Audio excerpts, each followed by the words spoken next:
Hello, my name is Alun. My pronouns are he, him, and tonight I'm facilitating the first of what I think is going to be about 13 sessions of Fate of the Quadrant.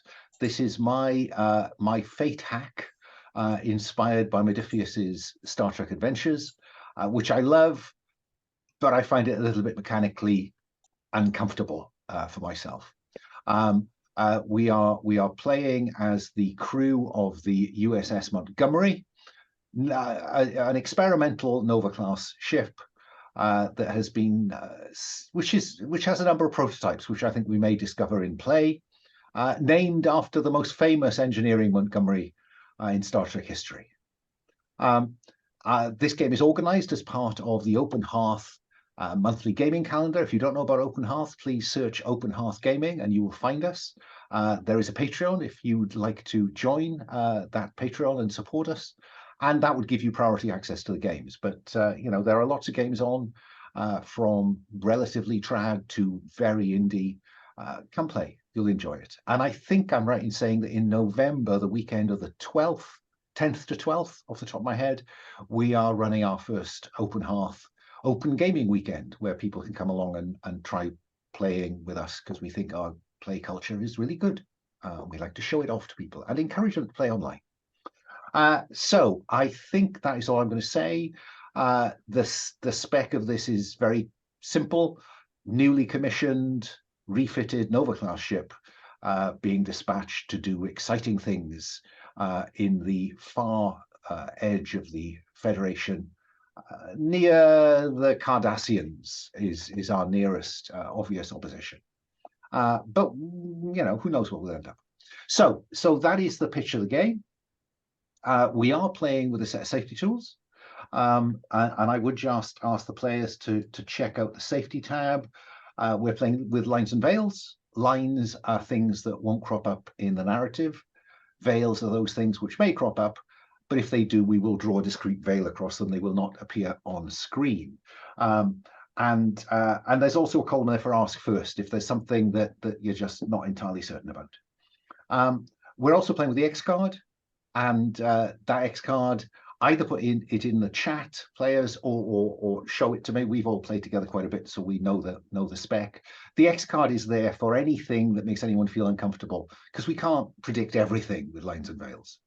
And I'm very keen to say that the X card is there to be played when necessary. If something comes up and you think you're fine with it, let slides by. Later on it comes up again, you think, actually, I'm not fine with it. Just because you didn't play the X card the first time doesn't mean you can't play it again. Play it when you need to play it. We're also playing with an open door, which means that if something happens in the real world, please go deal with it, and hopefully come back. If you can let us know when you're coming back, or if you can't come back, that's great. Otherwise, we'll play on and reintegrate any player who has to go and answer the doorbell or something else, which is entirely possible because we're playing in a couple of different time zones. Those are our safety tools. And I'm sorry, I should say about the open door, there's also the option, if this is not the game for you, for goodness sake, don't waste the next 3 hours. But again, I think that we've already played a session 0. I think we're all in. I'm sorry, we're also playing within the guidelines, the code of conduct of the Open Hearth, which, as I say, is a great document.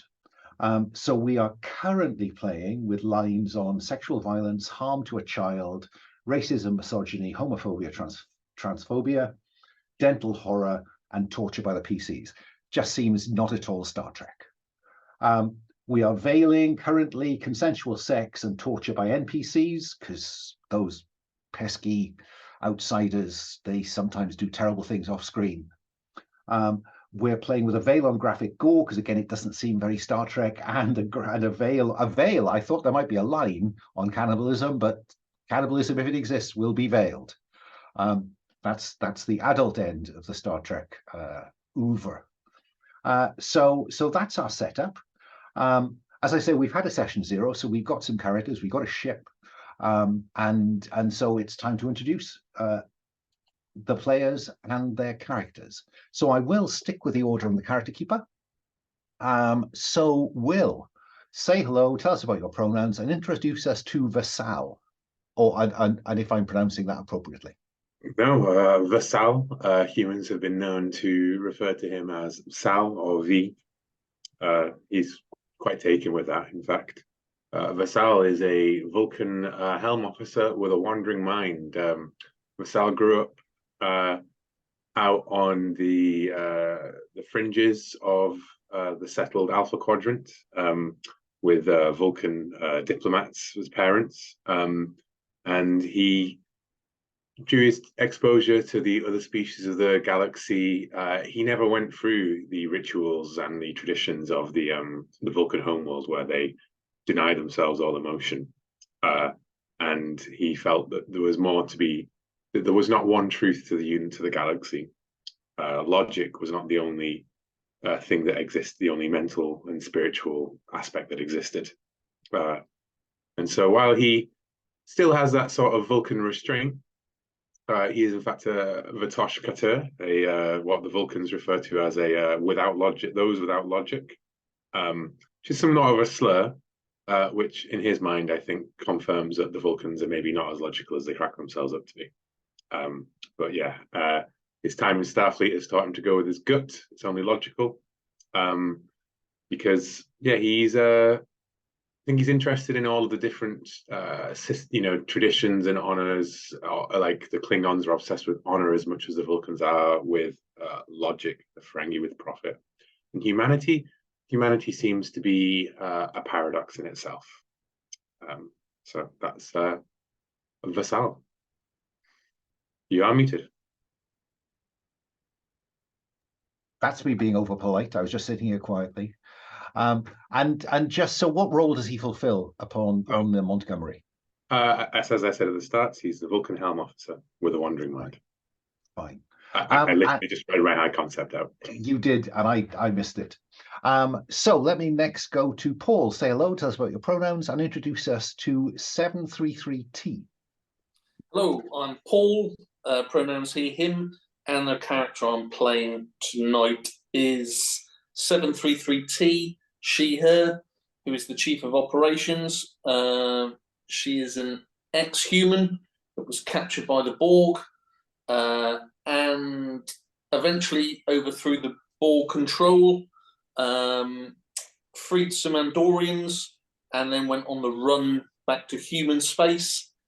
And the next time the Federation encounter her is at Wolf 359. And she may or may have not been responsible for bringing the Borg cube along with her. And she is hailed by the Federation and welcomed back in with open arms, and finds herself on the USS Montgomery as the engineering officer. Thank you very much. Next, Lowell, say hello, tell us about your pronouns, and introduce us to Lieutenant Rusukinik. And again, correct my pronunciation. Yeah, no, that's perfect. My name is Lowell, pronouns he, him, and I'm playing Lieutenant Junior Grade Rusukinik, who is our senior science officer. It is a small crew, so I imagine there's not a large science complement who are generalists. There may be some specialty people that we have. And so he may be a little bit out of his depth here, but he is a scientist with a kind of focus now on material science. I very much imagine him playing around with the replicators and nano building things and all of that kind of stuff. I picture him as a maker. He is very much a particularist. He likes breaking problems down into their components rather than taking a holistic view, which may be to his detriment.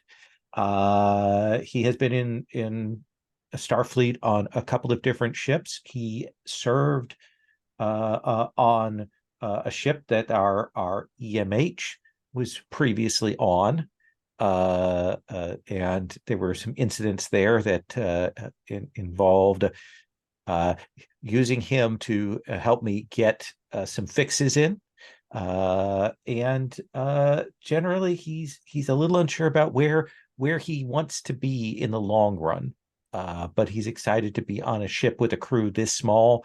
Maybe he'll get more maybe get noticed. Maybe he'll be able to really show his skills off here, or maybe he'll be under a lens and realize that he's not up to snuff. He doesn't know yet. we'll find out. And did you mention he's Acacian? I did not mention he's Acacian. He is Acacian. I imagine Acacians are very laid back, humanish people. That's always been my perception of them.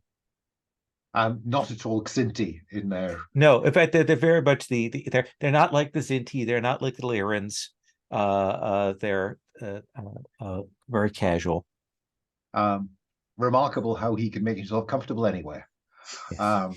And then Donna, I just have to go around the chair 3 times before I sit exactly. down. Let's settle. Yeah.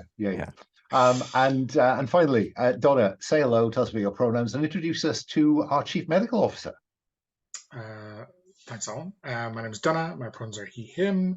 I'm playing the doctor, or maybe doctor. I'm not sure if there's a the or a in there anywhere. Because the Chief Medical Officer is in fact an emergency medical hologram, a prototype maybe, and not quite 100%. Dare we say a little bit glitchy. Has been on a couple of ships before this, a few medical facilities, working things out. Isn't really surprised by how strange aliens are. Humans are just as strange, in his opinion. And yeah, he's heard it all before. Tends to be a sounding board or shoulder or whatever the human phrase is. I'm not quite sure. And yeah, has through one of these incidents picked up an extra few glitches through this transporter malfunction. Likes his home comforts, such as they are, and somewhat improbably is the XO of the Montgomery. I mean, anything can be programmed for.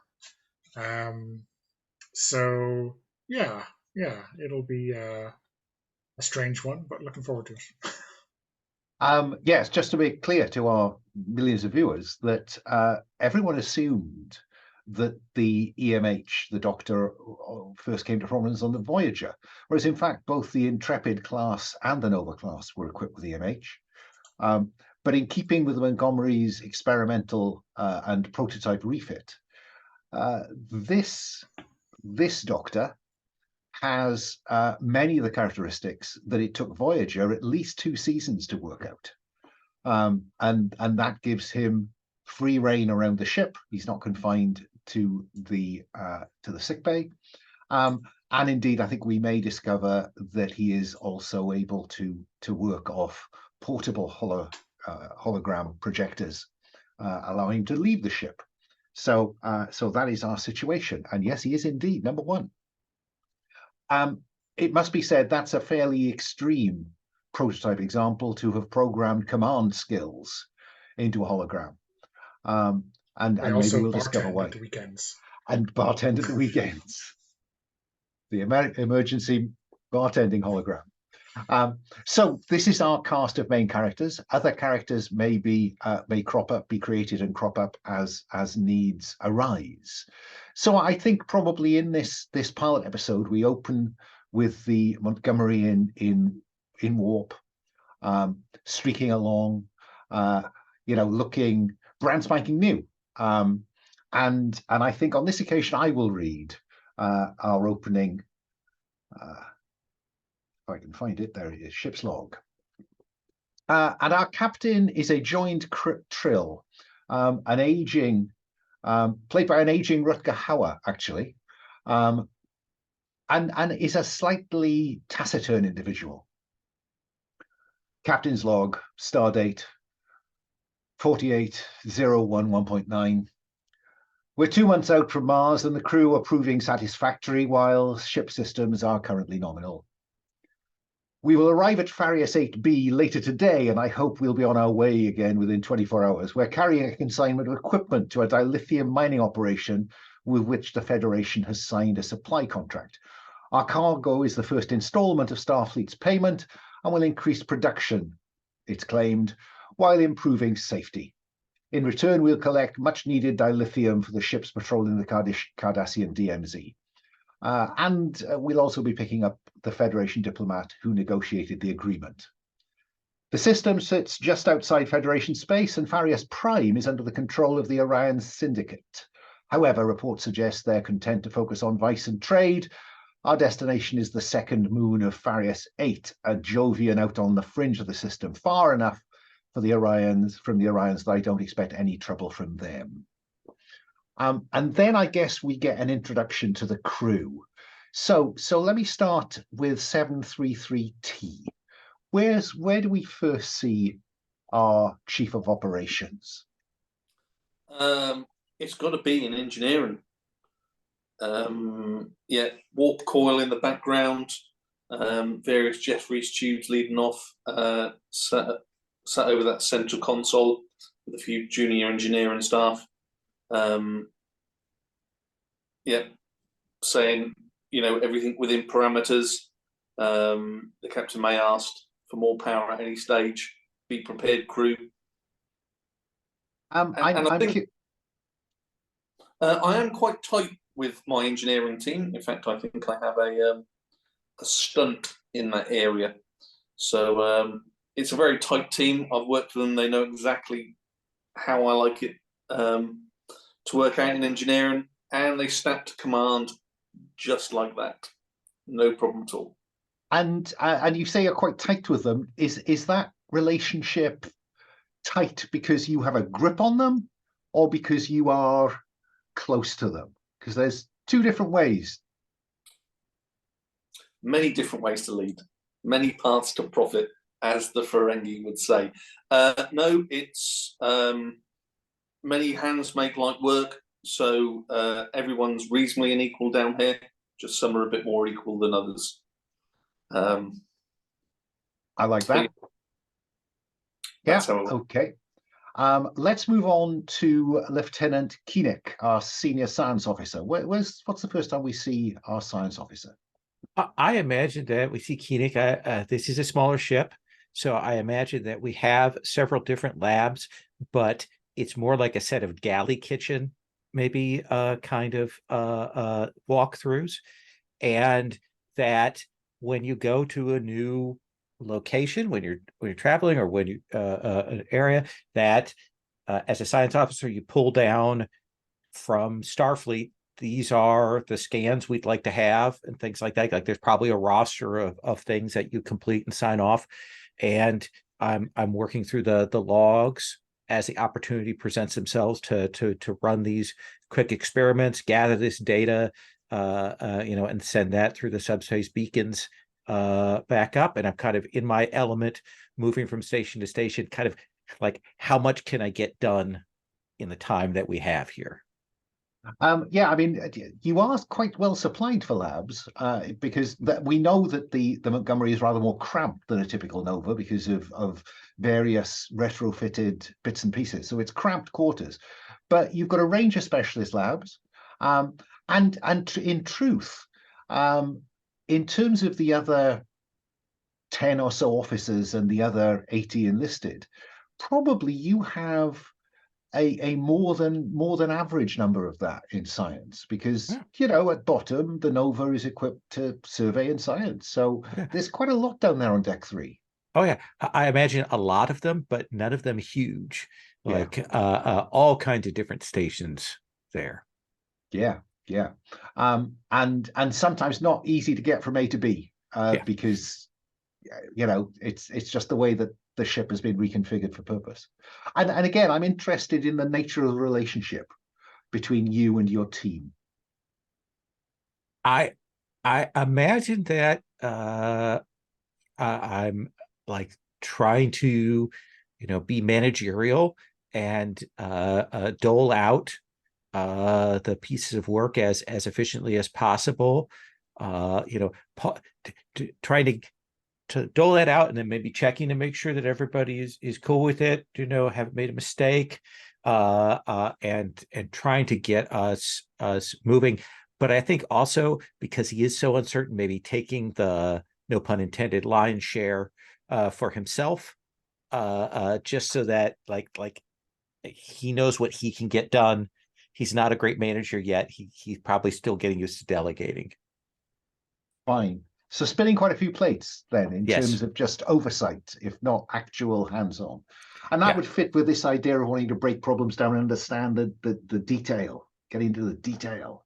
Mhm. Okay, I like that. Let's move on to our executive officer and chief medical officer. What's our first view of, and again, the doctor? Yeah. I think we see him in medbay. I think there's a routine medical checkup. Normal on after a couple of weeks on any new craft, just to make sure that there's no unforeseen environmental issues. But he is, overseeing one of the petty officers who works in the med bay to do like an exam of another crew member. Very hands off. I mean, it's easy to assume that you can't manipulate these objects or people as he's a hologram, but this is just his style of being very much coaching his staff to do these things himself. I mean, I have to say, my concept of the MH is that he's a kind of combination hologram come force projection, because we know we've got force fields and stuff. So I get, I think manipulation is available to him. He could if he were so inclined, And what I mean, how does this work in terms of the rest of the medical team? Because there's probably a couple of other doctors and a variety of paramedics and nurses aboard. So how? Yeah, I think there is maybe even at this stage, there's no like proper doctor aboard. Maybe this is part of the proving of the EMH as a technology.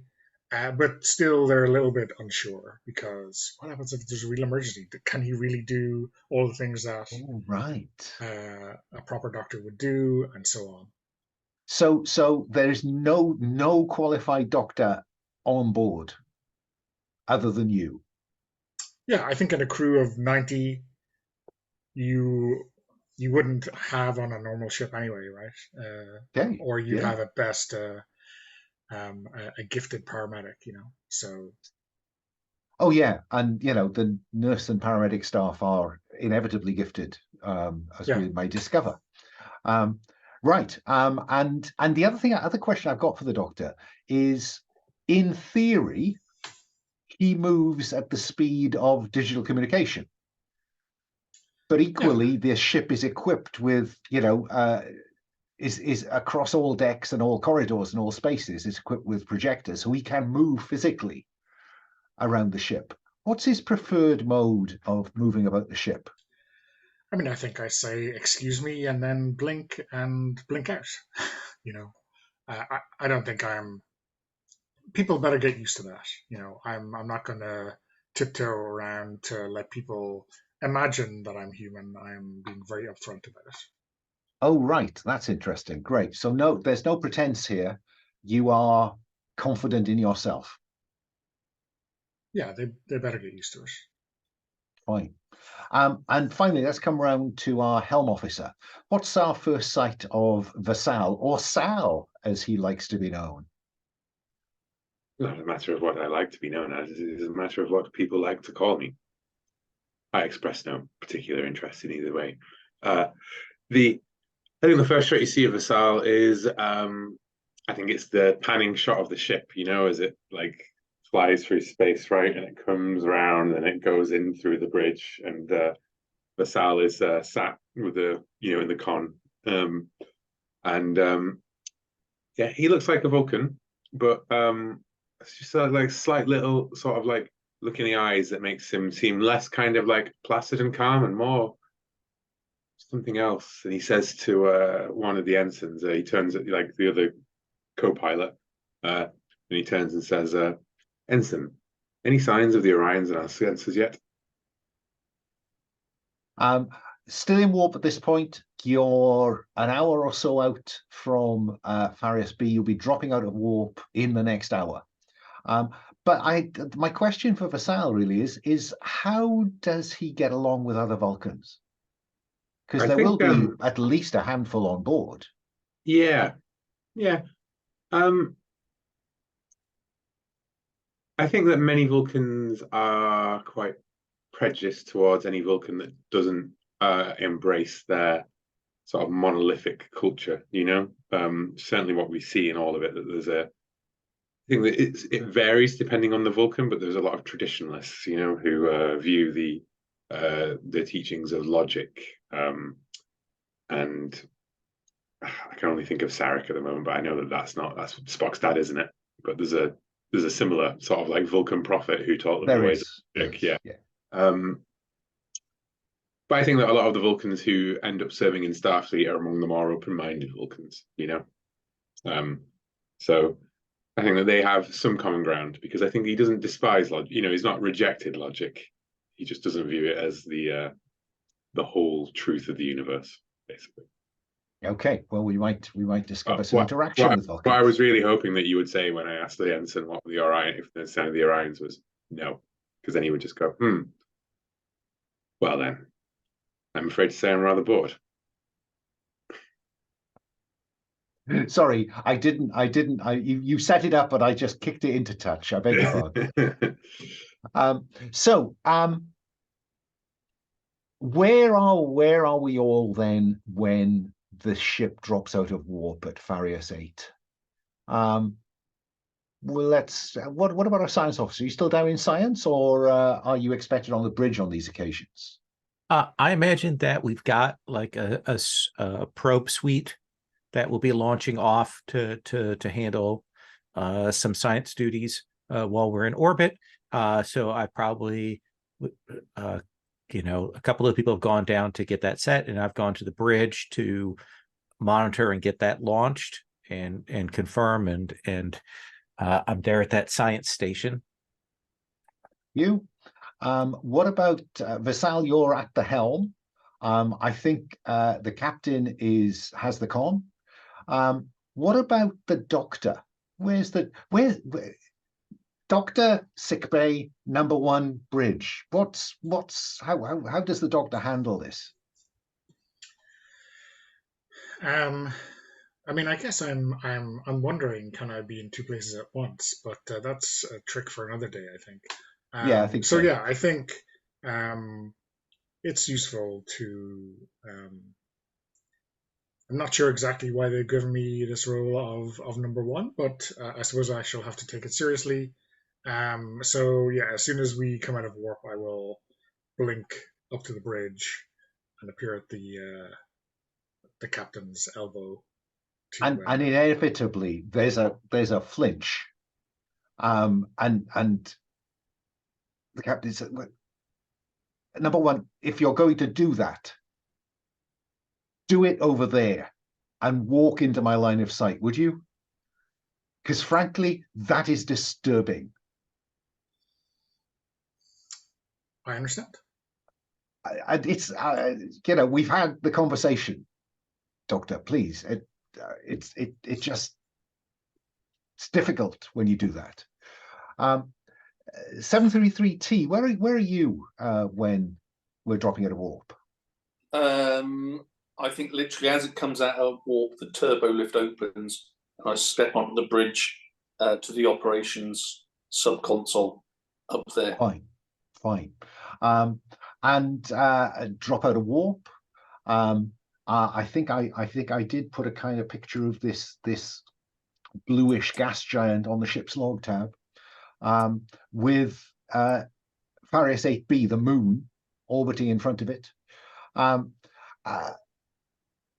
Traditionally, at this point, science would undertake a general sensor scan. So let's have Koenig do that. Now, it allows us to engage with mechanics.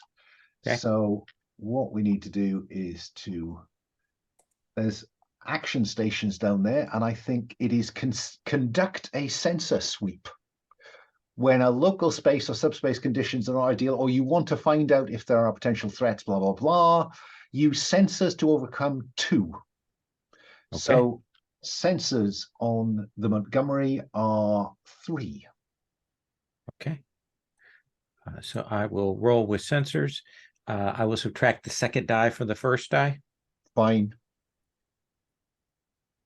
Oh, so that is a -5 plus 3 is a -2. There is nothing in the vicinity. No concern at all. I am a little nervous because we've heard about the Orion pirates here. So I do think. Is there anything you can do to just tune this up? I am going to spend a fate point, and I'd like to invoke you can't live if you don't survive. And I am a little nervous about the Orion pirates, and I would like to re-roll. Go ahead.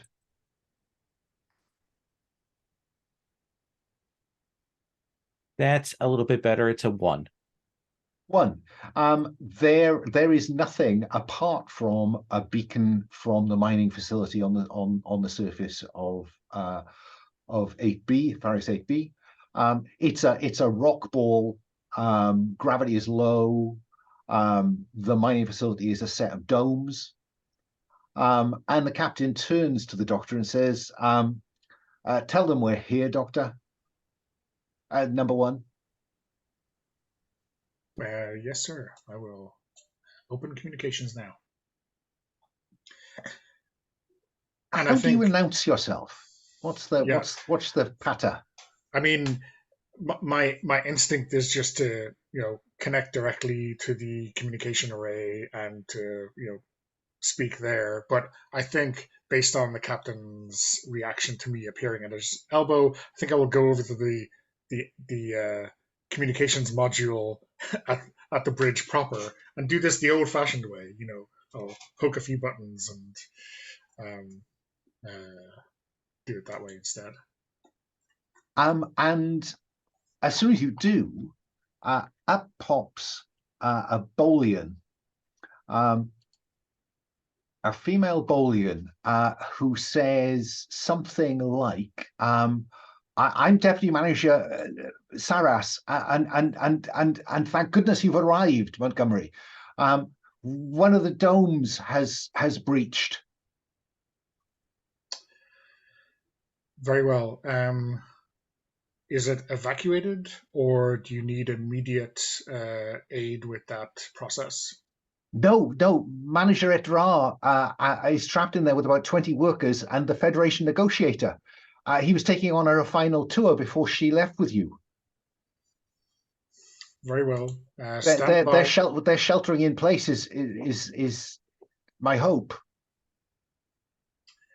Stand by. We'll keep this channel open. And I think probably the captain turns to his senior staff on the bridge and says, my ready room, please. And the ready room is more or less adjacent to the bridge. And what's characteristic of this captain's bridge? Lowell, what does Koenig's eye catch that is characteristic of Commander Prel's?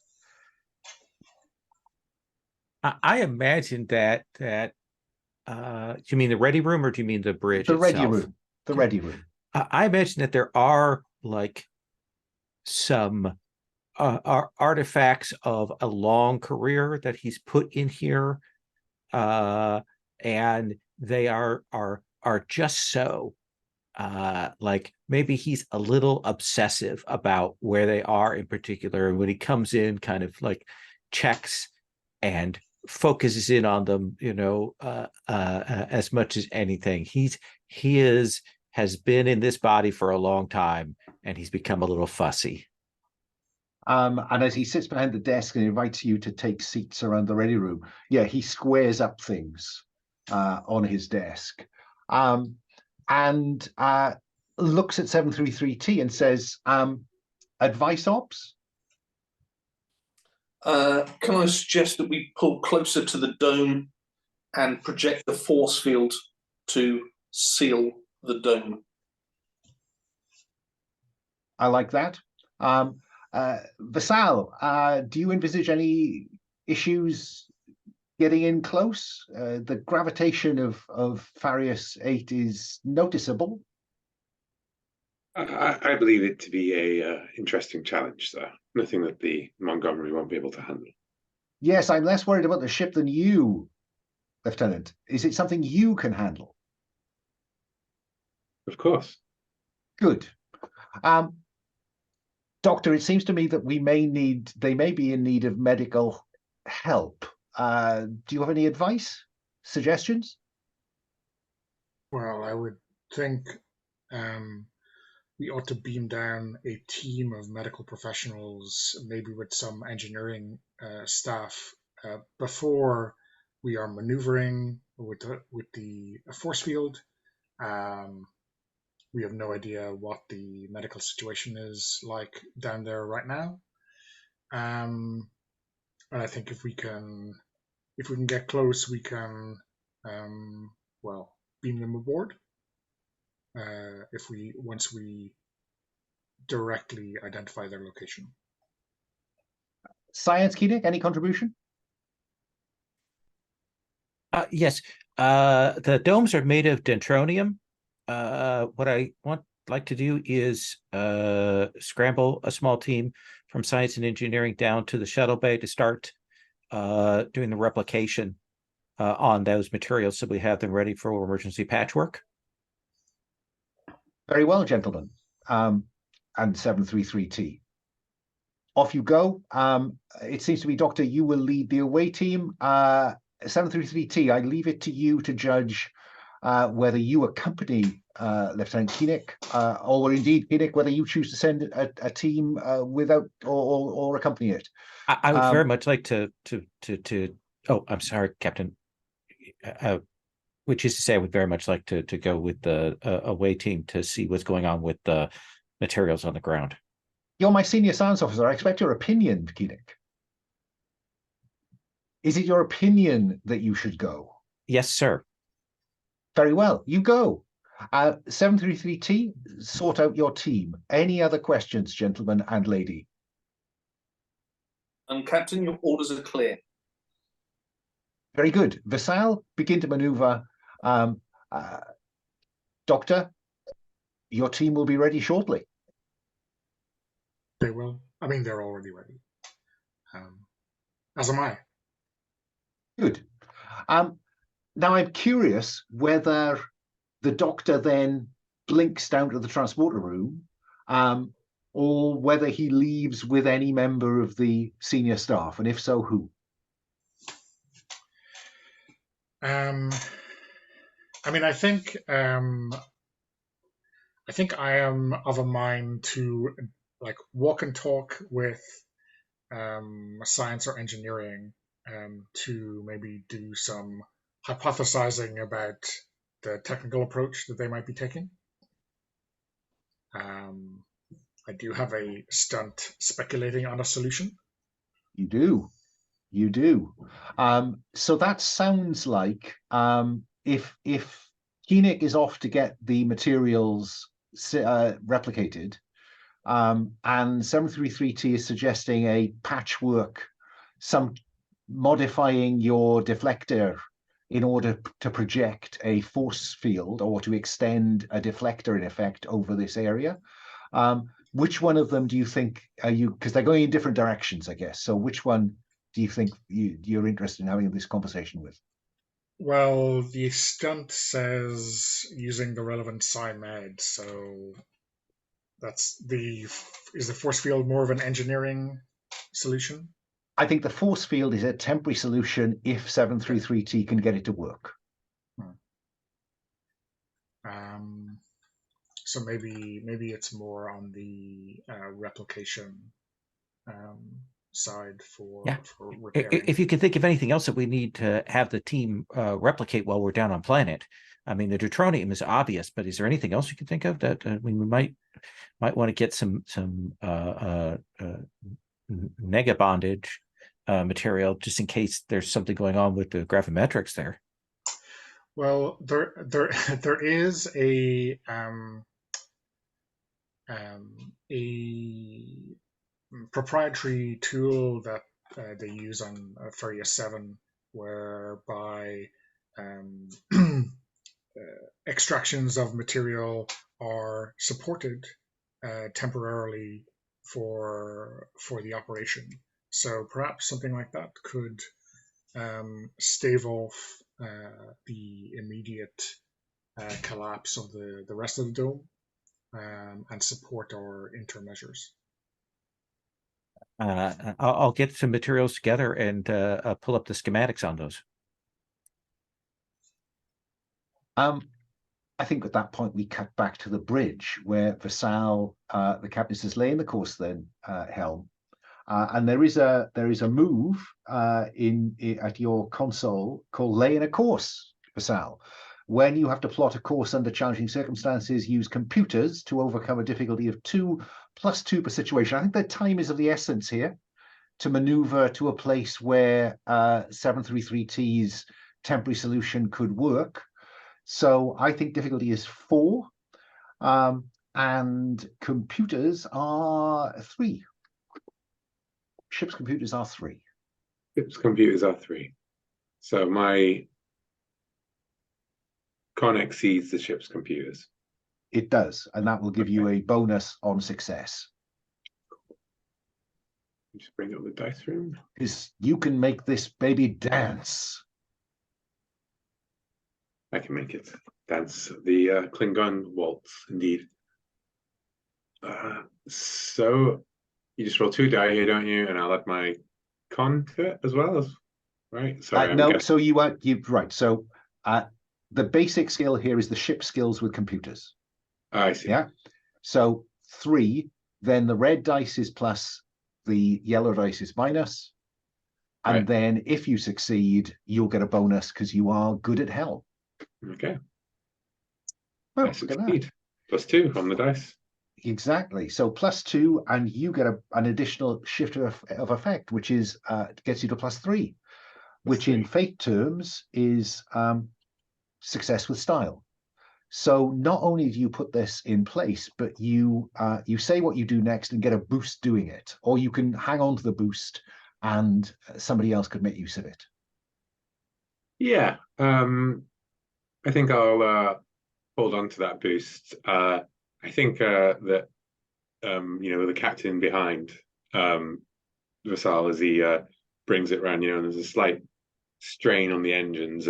Something comes up as we come in close, and you can see this dome, like the big great, splinter through it as the Nova class ship comes up towards it, and the captain's hands grip tightly on like the chair a little bit, and Vassal just turns and raises one eyebrow, like in that Vulcan fashion, and then smiles slightly as he glides it in, not even really looking at the view screen as he does so. I like that. Putting you in a particular position, 733, to manipulate the deflector. So I think this is the bridge operations console reconfigure the main deflector to project a temporary force field here to try to hold the fort until the away team can do some solid repairs. Seem fair? It does seem fair, apart from I won't be doing it on the bridge. I'll have slaved this to a hand tablet as I'm walking towards the transporter room, communicating with my team in engineering, saying, this is the task, let's work as a team and get it done. Okay, so what this does is use engineering to overcome 2 + 2 per situation. I think you make things difficult for yourself by doing this on a hand tablet. So I'm going to make difficulty of 4 to create an advantage reconfigured system. So you will then have that system to use. So let's see if you can make that work. Your engineering is 4, I think. No, fail. Whoa, -4 on the dice. Wow. So that's 0. You're going to settle for fail?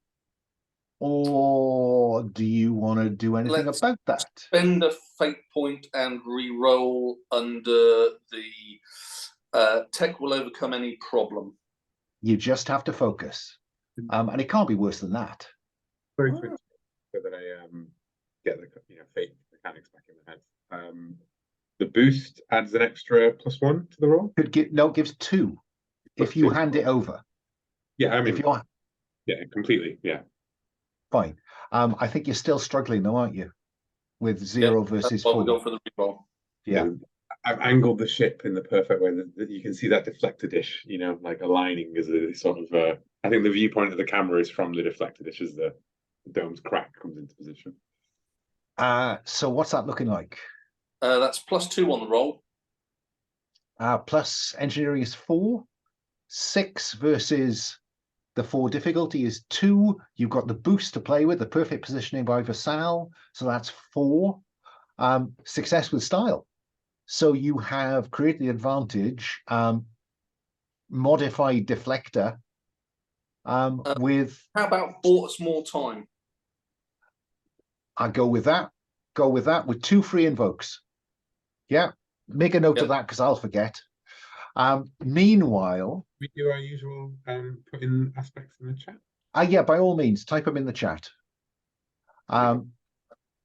So Keenick, I'm not going to make you roll to replicate this stuff. You can do that.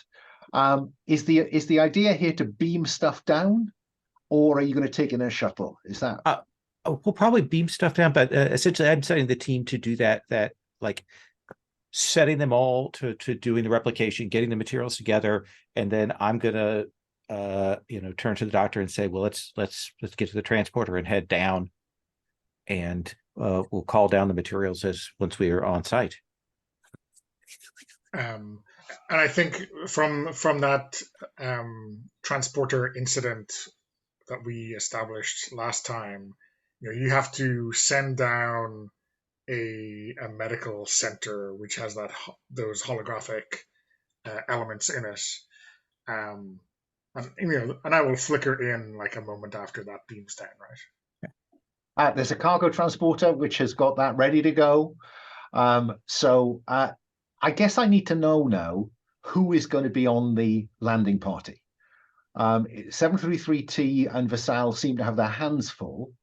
So do we see our first supporting characters being created here? Because I know Keenick's going, I know the Doctor's going. Will and Paul. No, that's why I used the hand tablet, and that's why it was more difficult. Yeah. So I can be there, because sappers lead the way. Enough said.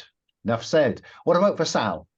I was going to use this opportunity to see what making a quick character looks like in this system, Okay.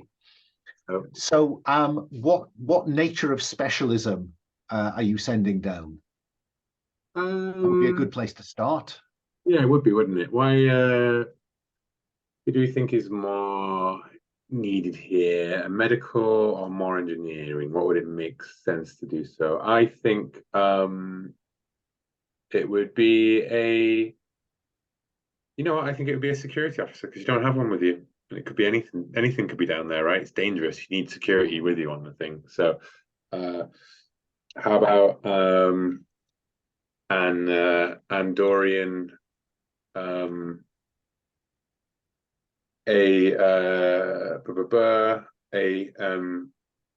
naive Andorian security officer.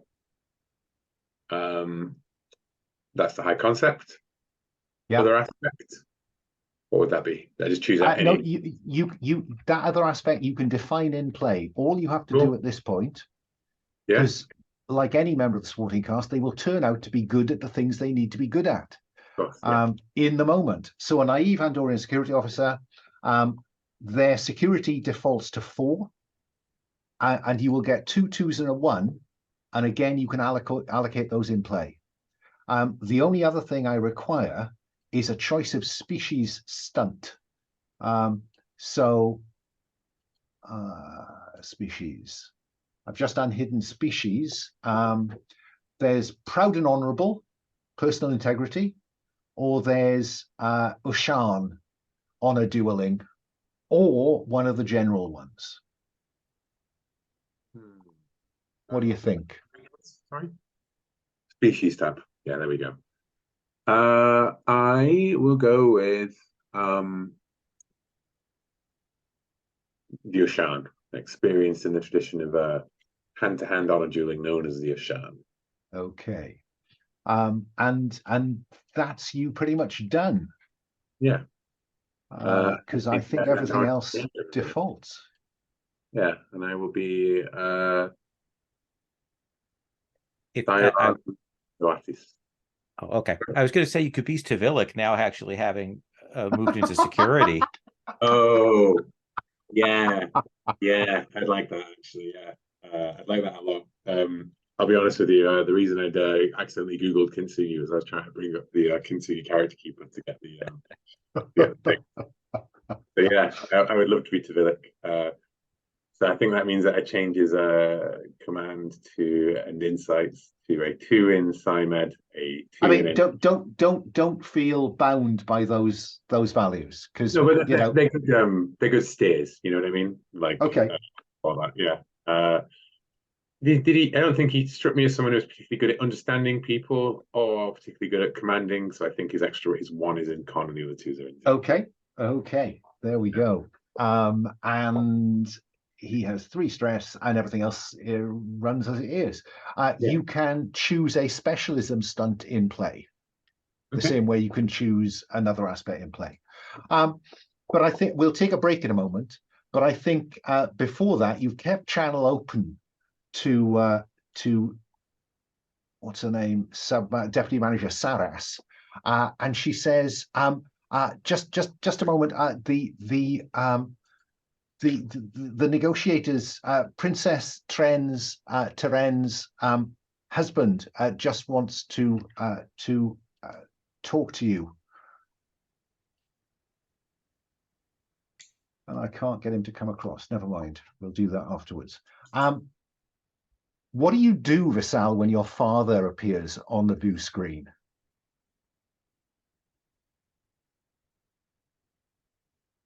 I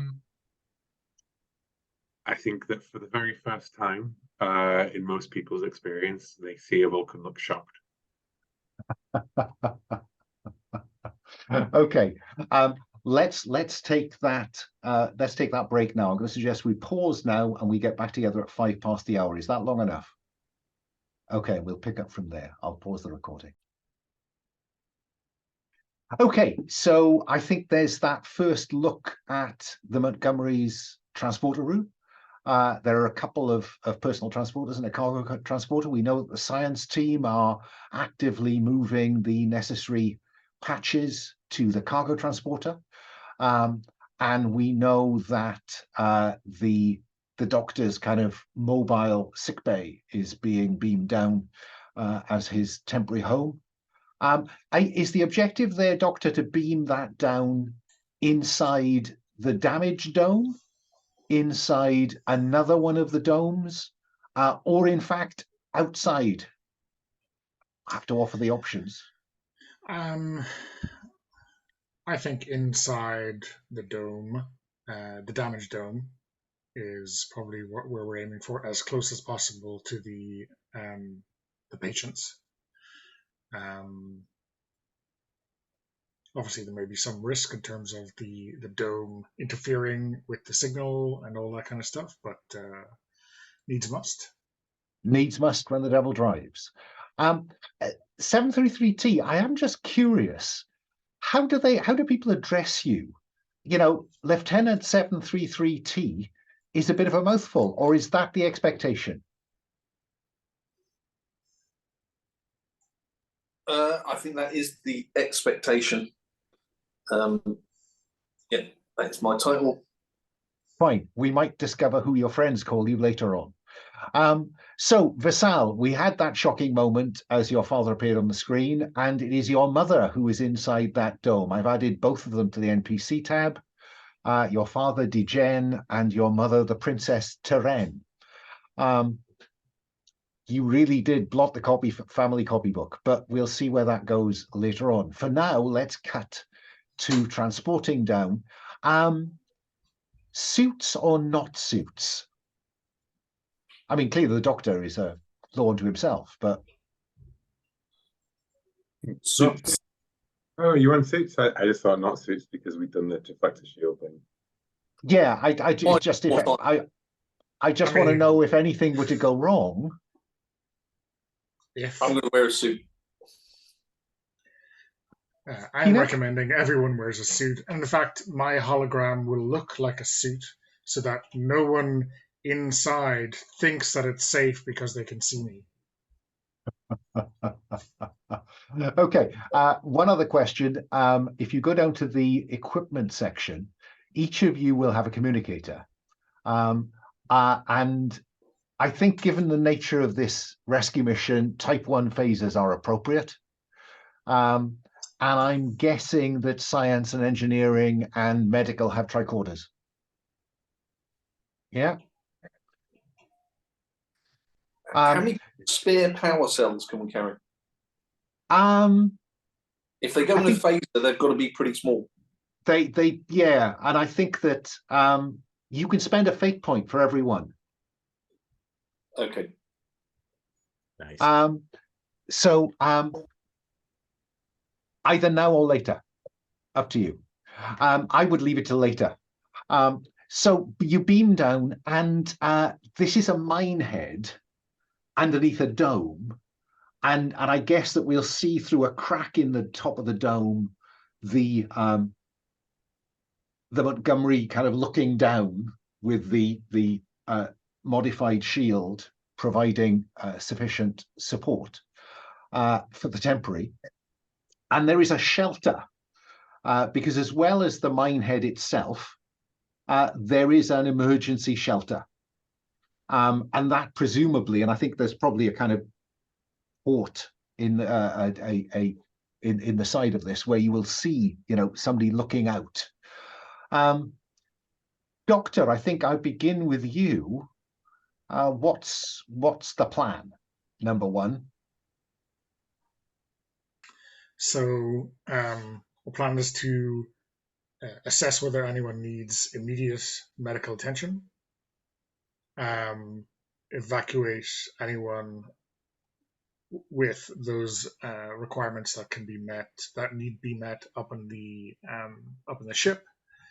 I shall let the engineering team take care of what they need to take care of. Maybe I need to make that roll for advice that is being passed on to them already, based on our conversation with Koenig, and then see what's what. I guess make contact with them, I guess, is the very first step. Yeah, I mean, let's do that. Speculating on a solution. +2 to create an advantage using the relevant SciMed, so long as you spend an action speculating. And I think we've done that narratively. So I think the difficulty. A fate point, or no, that's okay. Just +2. If it doesn't say spend, you don't spend. So this is a science rather than a medical problem. So you've got +2 science play here. I think the difficulty is, I'm going to make the difficulty only 3. It's early days. Okay. So I have 2 in science, like you said, and then I get +2 because of the stunt. Okay. Exactly. Okay. So, I mean, 4 already. And the dice roll, I mean, surely not. So it's +2 on the dice. Success with style. So how do you want to phrase this as a potential advantage here? I mean, I think the technical gobbledygook that I spouted earlier means that I spot exactly that equipment when we beam down here. Maybe it was ready for operation or something like that. So it is right where we need it. And ready to deploy to help support the new shield. I've said the necessary equipment with 2 free invokes given success with style. Koenig, what about you? Oh, Lowell, can you rename Koenig? Because I keep forgetting. Sorry.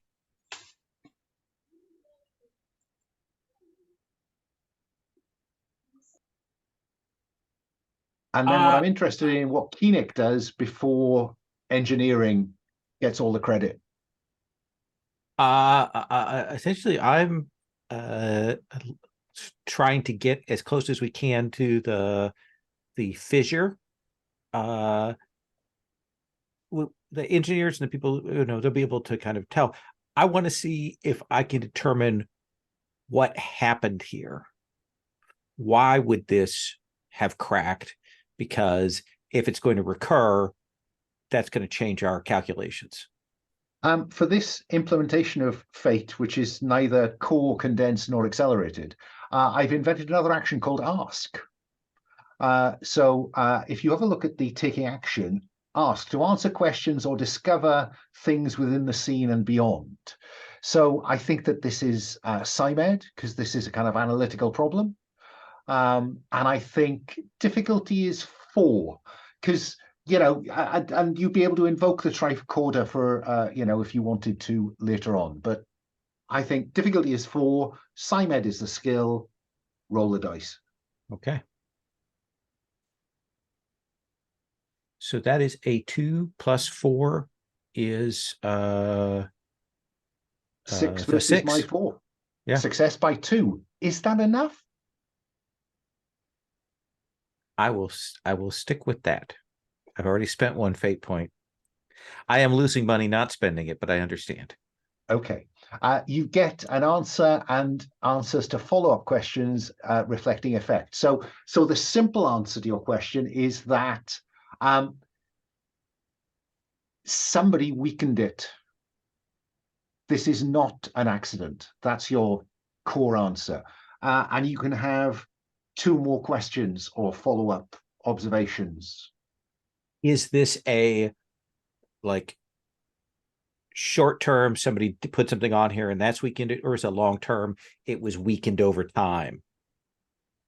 Somebody did something here. You can see there are just some really high up where, as far away from the ground, and I'm thinking this is probably 30 meters across by maybe 20 meters high. And the fissure starts up right near the top.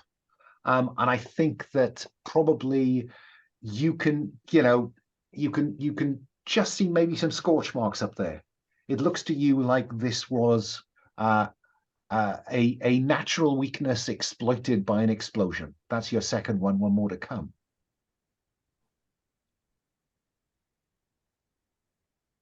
Are there other of these explosives in the area set to go?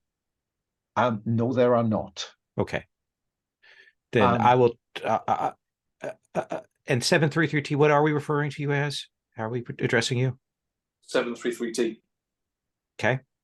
Then I'll turn or just to lieutenant and look at them. Lieutenant. Lieutenant. And I'll pass that on, and I'll say it doesn't look like we have more of these, at least in this area, but this is deliberate hostile action.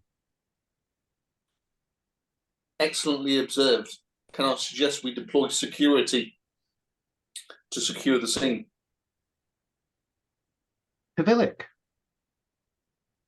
Sir, yes. Yes, security, sir. Yes, explosives. I'll be right on that.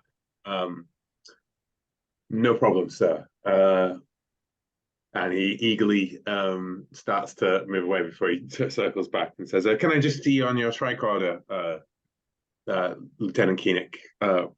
Thank you, sir. Thank you. Don't worry about that, sir. I'll be right on that. Back when I was on the Kintsugi, Lieutenant Vate showed me all how to do these things. What do you do?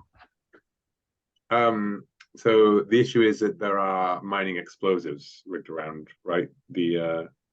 An explosive has gone off up there, caused the breach. Koenig has confirmed there are no other explosives in the dome. No, sorry, there may well be explosives in those lockers over there, but there are none set. There's no more set to go off. Yeah. I think he will try and investigate whether or not this was done deliberately or accidentally. Okay. Interesting. 733T, this investigation is going on. What are you doing to solve the actual problem? I will turn to number 1 and say, what do you want me to do, number 1? in terms of solving this engineering problem. Yeah. Do you want me clearly something's afoot here? Should we switch to more investigative, or is the main task still to seal the dome? Well, the main task is to safeguard all of the near victims of this attack. Secondary to that, repairing the dome, and tertiary, I think, finding out exactly who did it and making sure it doesn't hamper the Federation's attempts to stabilize and use this facility in future. Very well. Save life is the primary task. So, Alan, where are these people? They're sheltering in a there's an emergency shelter at the head of the mine here. So there's a structure which is, you know, the drill and the extraction route for the dilithium they're mining, but then there's an temporary emergency shelter. Okay, tell us a bit about the environment. Is it pressurized still? It's not getting any worse. You know, your temporary jury rig of the force shield has stopped it getting worse, but it's going to take quite a while for the mine's natural systems to re-establish atmosphere in here. Okay, can these people leave this building without rebreathers or anything? No. Okay, I shall approach the said building. There is the general structure of this mine facility is a central dome and 3 additional kind of mine heads. One of those mine heads out there at the end of a spoke is where you are. There's a connecting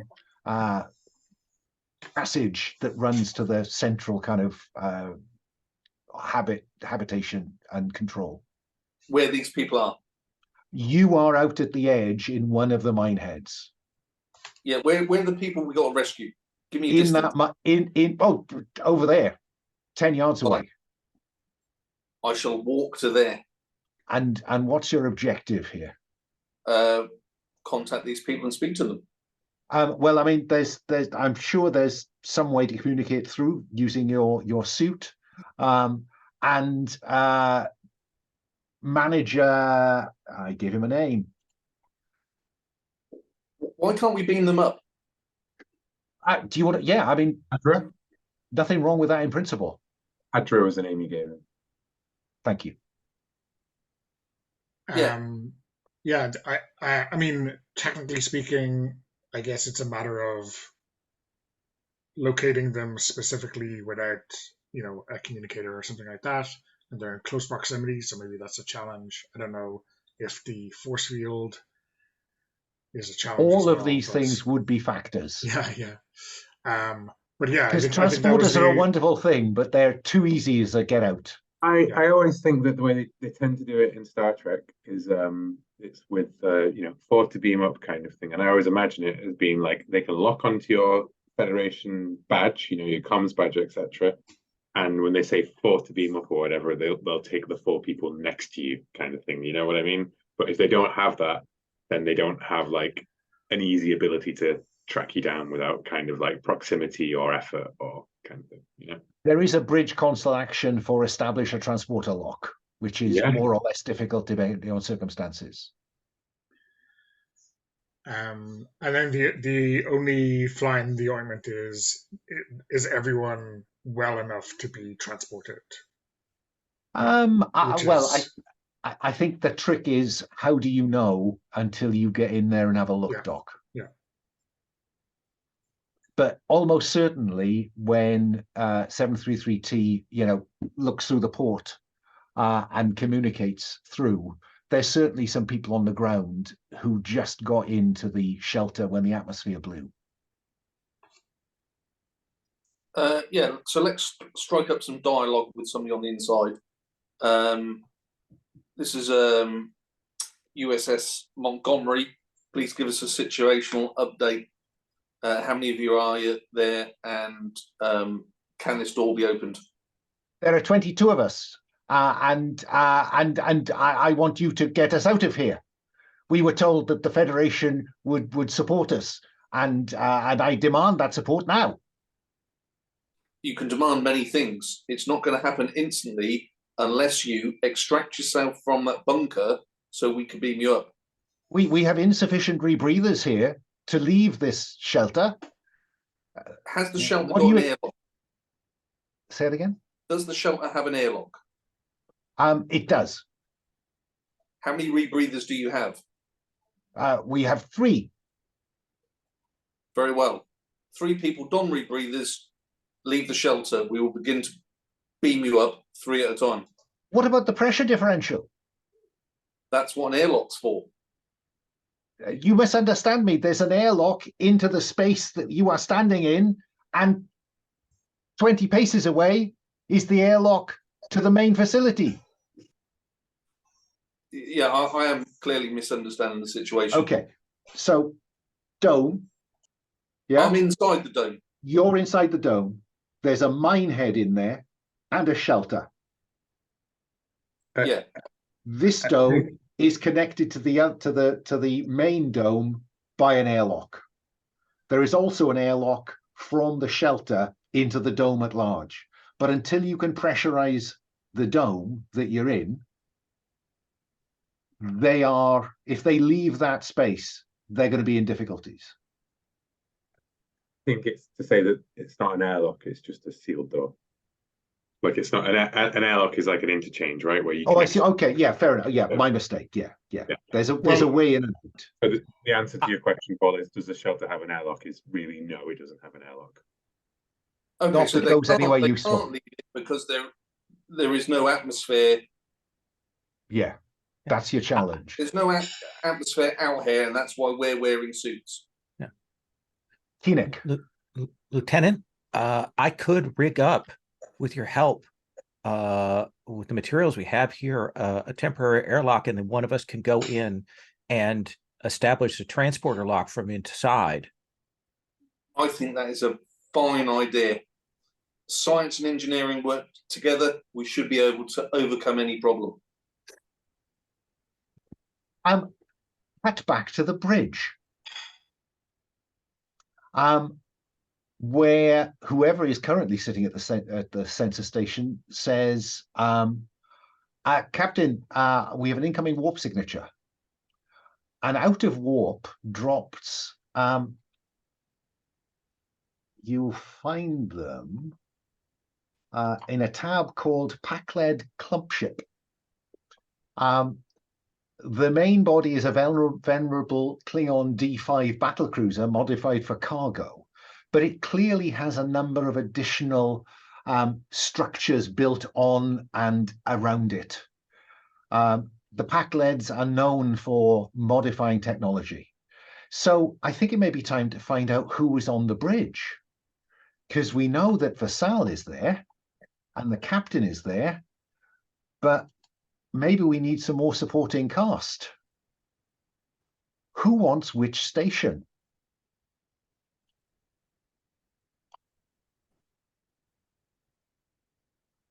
Doctor, who do you want to, rather Donna, who do you want to play on the bridge? Or are you content for this to just stay as an NPC that we haven't met yet? That's the other option. I mean, I think an NPC we haven't met yet. Maybe at the security station. I'll ask Lowell the same question. Do you want to create a supporting character for the bridge at this point, or do you want to hold off and just have a variety of crew members on the bridge? Oh, you are muted. Damn it.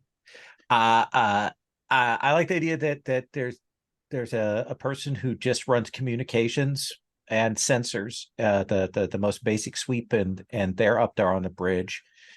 They're definitely an ensign, and they're go, when the Pakled ship arrives. Paul, what about you? Do you want to be somebody on the bridge, or do you want it to be a kind of, at this point, nameless NPC? Let's go with the nameless NPC. Fine, and hold those supporting characters in reserve for another occasion. On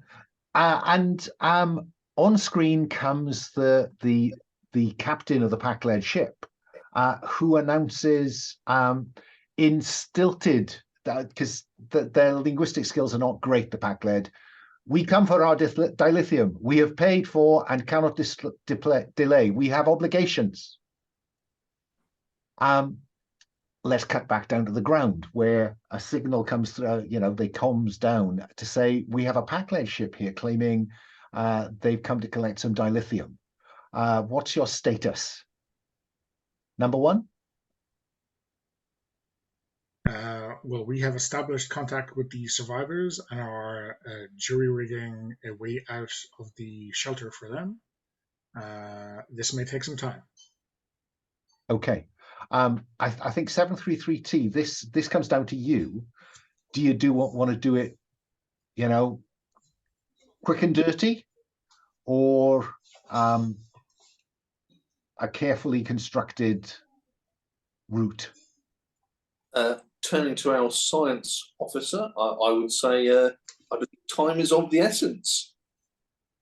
I have an idea. We've got this already constructed sort of looks like mining like shield.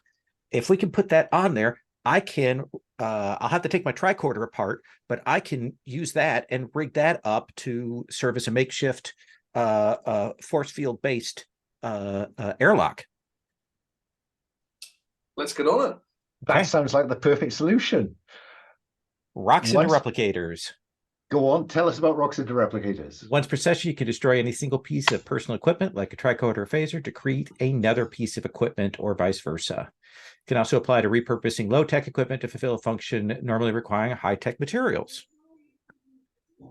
However, if you fail when using the device, the GM will apply success to cost. Okay.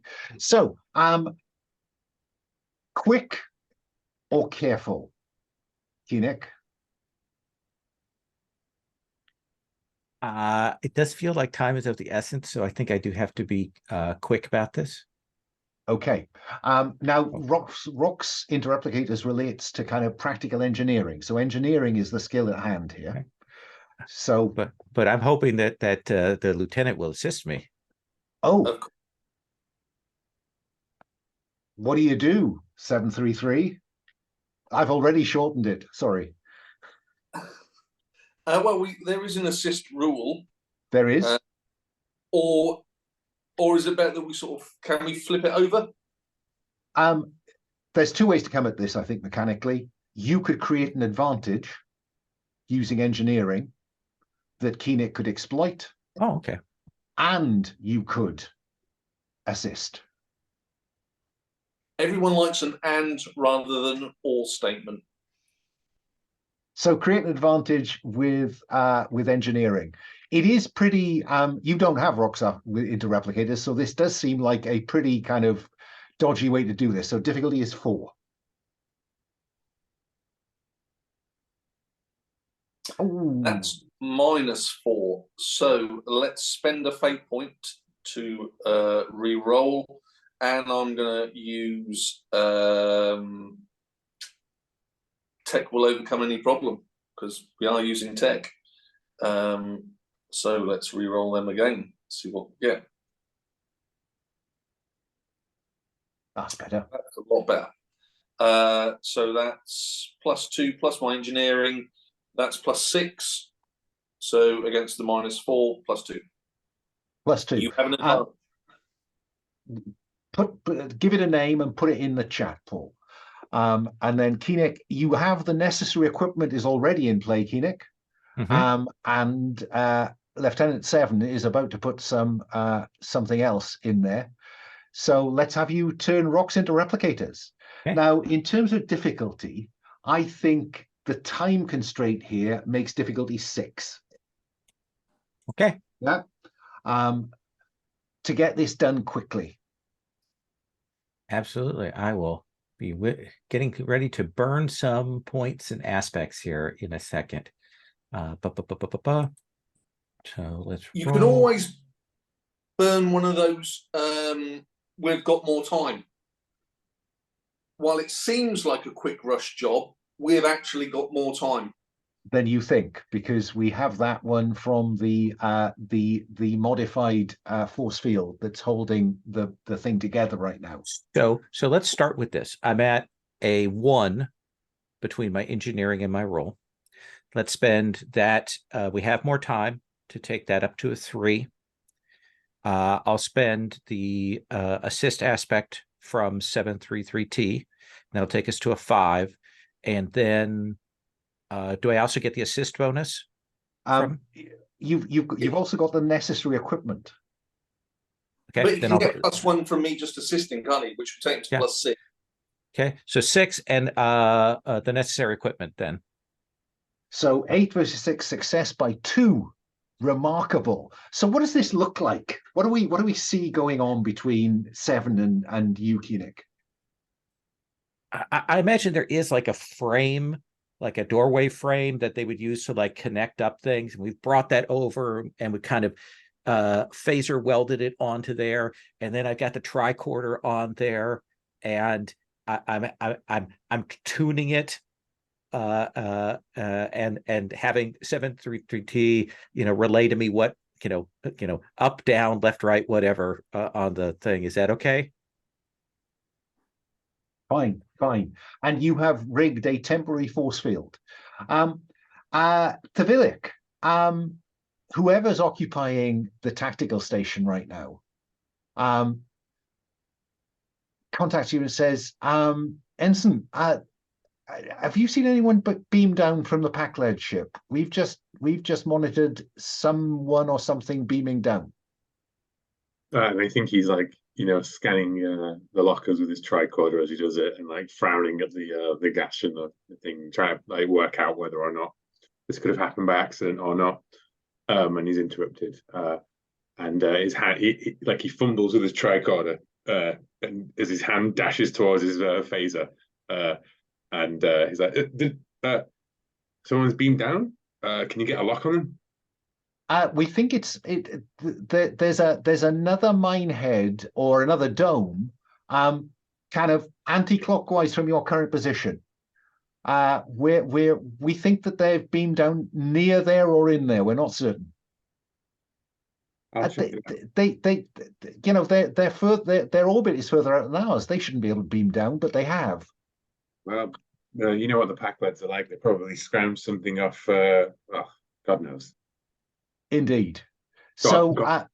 The Mandorian, right? So gods. There we go. So what Tavilik are you going to do with this information? He's going to go check it out because he's an eager Andorian security officer. Check it out by using the airlock from this dome to the connecting corridor, to the main dome, to the airlock, to the connecting corridor, to the dome where they think they've beamed down? No, what he's or going do to you clamber out of the crack? He's an eager Andorian security officer. I think this sounds a bit like a compel to me. I was wondering if you might see it that way. Yeah. Being so eager, the shortest distance between 2 points is a straight line, which is kind of clambering through this crack and setting off across the moon. Yeah. What would Lieutenant Fate do? Lieutenant Fate would obviously do that. So, yeah. Yeah, give yourself a fate point. Number 1, Tavilik has left the dome.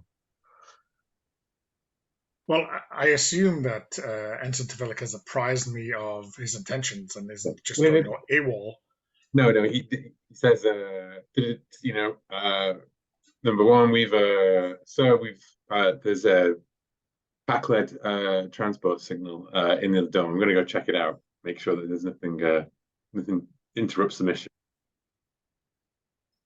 Well, keep us informed. Don't start anything, Tavilik. Of course not, sir. Of course not. I'll be extremely careful, he says as he pulls himself through the crack of the jagged crack of the thing in his suit and clambers up onto perhaps in the background of the shot with the doctor on his comms, you can see this blue dot. Like, you would imagine that an emergency holographic medical first officer wouldn't sigh and shrug his shoulders, but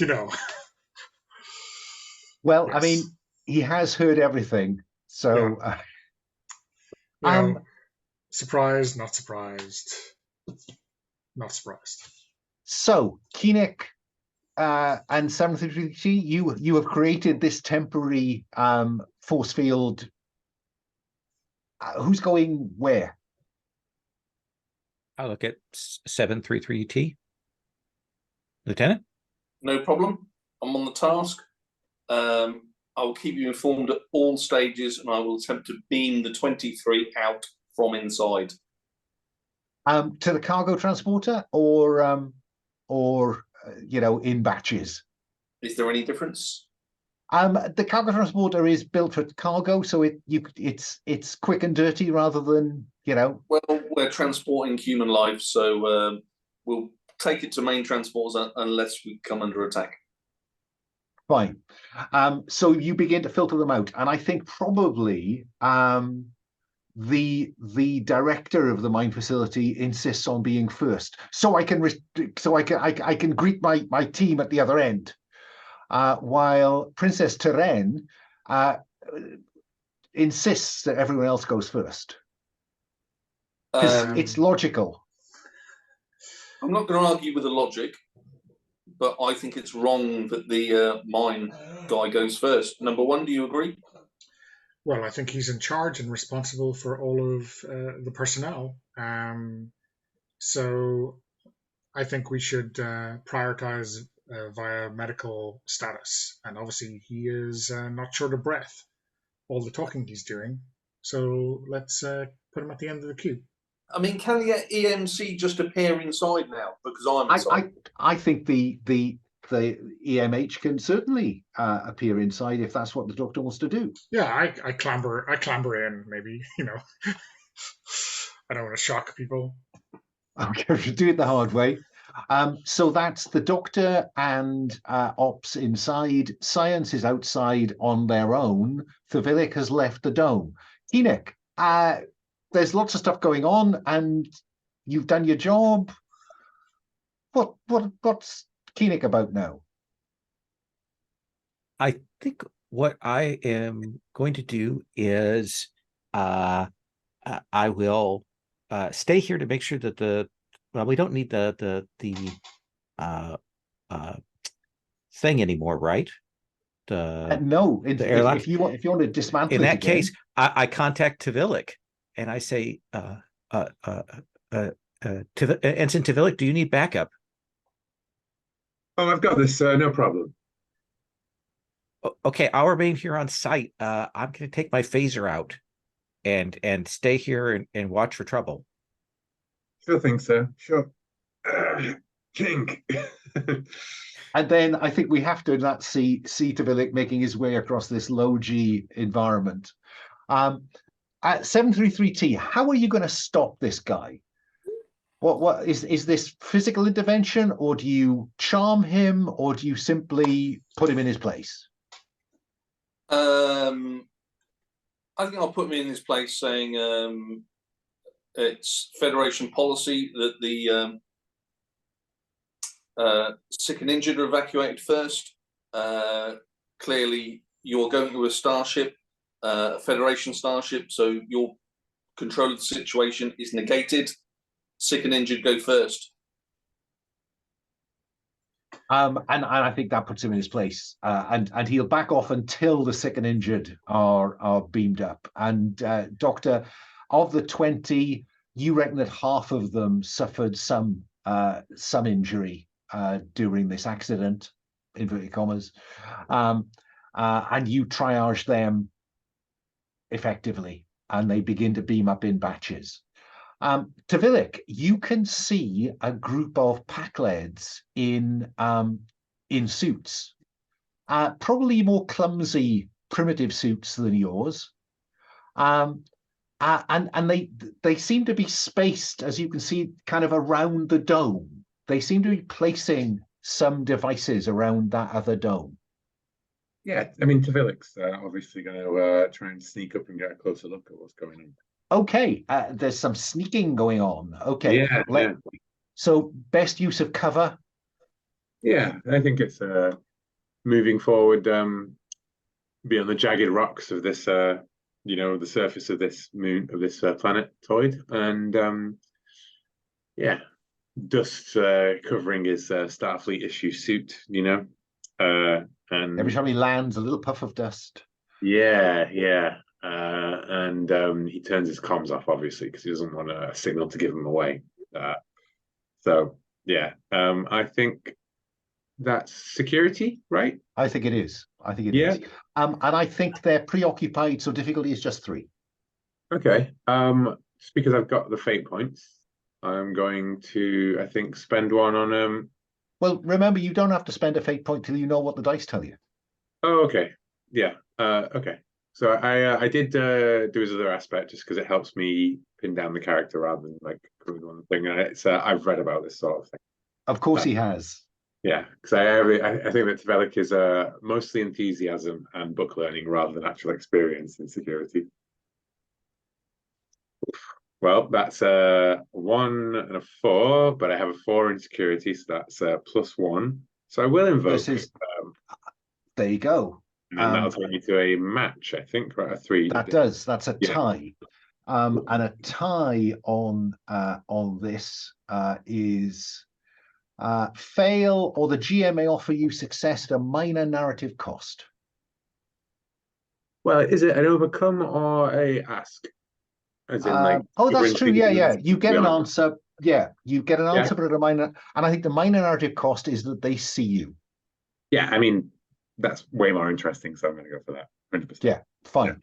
Yeah. So I think that we cut to their point of view, and one of them points towards where these dust clouds are coming up, and despite the fact you think you've hidden behind a rock, they see you coming. Can it be that I am in a good position, so I get my answer, right? Like I get. Oh yeah, you'll get your answer. Oh yeah, the thing, but as they point, and they're pointing at like the dust that's still settling from the first jump, and then they just see this trace of like clouds settling behind me, right? Like a trail coming up, and he's like, "No one can see me here." Yeah. You're not, without having a really close look, you can't be certain, but you think they're setting pattern enhancers around the perimeter of this dome. Okay. Pattern enhancers. They might even be, and I would say that pattern enhancers, this amount of them around this dome might be enough to transport across the entire dome, perhaps, right? Like some of the not just individuals and people, but like large amounts of things. A lot of stuff. A lot of stuff, yeah. Yeah. Exactly. I'm imagining the whole dome just teleporting up who knows where they're going to put it, but that's, yeah. It just becomes part of the clump ship, because that's what they are. Now, Koenig has dismantled the way in and is on guard. 7 and the Doctor are inside, and you're cycling people through, but you're getting this update from Tvelic that they seem to be placing pattern enhancers. Yeah. Can I just quickly do that one? It comes back on. Sir Koenig, can the Pakleds, they're laying down pattern enhancers, but don't worry, they haven't. Oh God, they've seen me.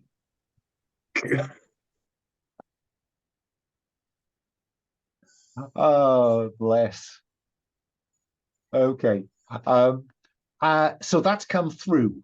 Now I'm going to go to our ops officer, because, Sappers lead the way, battle hardened. I'm wondering what 733T is thinking at this point. 733T is thinking that this is clearly going to end up in a conflict, but with the airlock removed, or possibly I could get out of here. I could beam up and then re-beam down. Ooh, yeah, you could. Leaving the Doctor to oversee the transit of the remaining patients?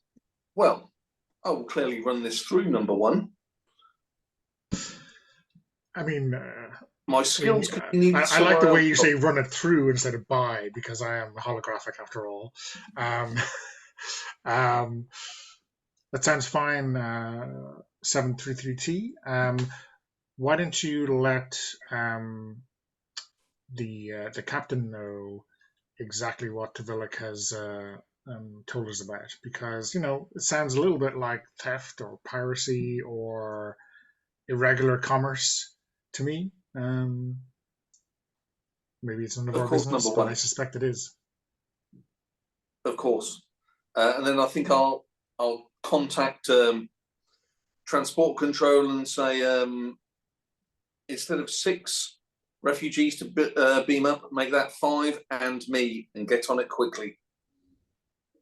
Yes, sir, says the technician in transporter room 1, and you beam up and hightail it to the bridge. No, we've got communications for a good reason. You do, but I'm you know, but it's Star Trek. Everybody hightails it to the bridge, surely. I mean, No. Or where else? Where else do you want to go? She could be beamed to the bridge directly. You know. Oh yeah, I mean, yeah. Any transporter chief worth their salt can multitask, right? Well, I mean that's a good thing, because that allows me to have you on the bridge 733 to see if you can work out what's going on with this Pakled ship. Very well. Sounds Yeah. exciting. It does, but you're probably better than the NPC currently running the sensors. So Current situation to the captain. 1 on the refugee status, and 2 on the Pakled ground operations. Sal stands up out of his chair as you beam in and turns and says, "How is Princess Doreen and negotiated Doreen?" She's healthy, and as such has been prioritized in a low quarter to beam out. She will be evacuated when it is her turn, as per triage regulations. Well, she would appreciate that. It's a logical course of action. And he sits back. I was looking for a compel there on 733T, but I'm not seeing anything that I could throw at you at that point. I think that was a reasonable statement of fact. It was, but I think I am going to give you a retrospective compel on that, because I think that there was something not very human about that response from Vassal, that request from Vassal, something slightly and lacking in empathy. So I think I might have compelled you to be a bit blunt and not give him any real information about his mother, because you don't know it's his mother, and would you care anyway? So I think have a fate point as a retrospective compel. What's your you've been on the ground, Lieutenant, says the captain, turning in his chair to look at you at the op station. What's your view? What's going on here? It's not my view, but I fully support it. Tvilic believes that the Pakleds are attempting to steal either large quantities of dilithium or the whole minehead itself. The whole minehead? His description of the quantity of pattern enhancers could lead to that conclusion. Okay. Right. Can you jam their transporter, Ops? Sir, sensor person, the Bajoran says, I'm working on getting the codes for their transporters to do the electronic warfare jams.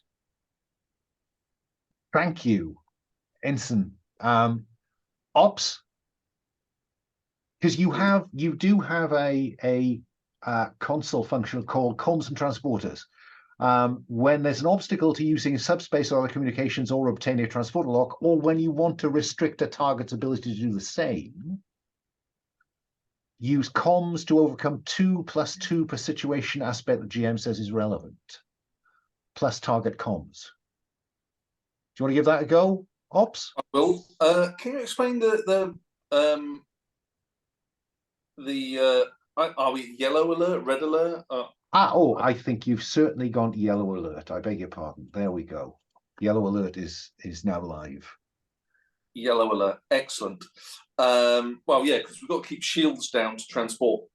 You do. As they do as well. As they do as well.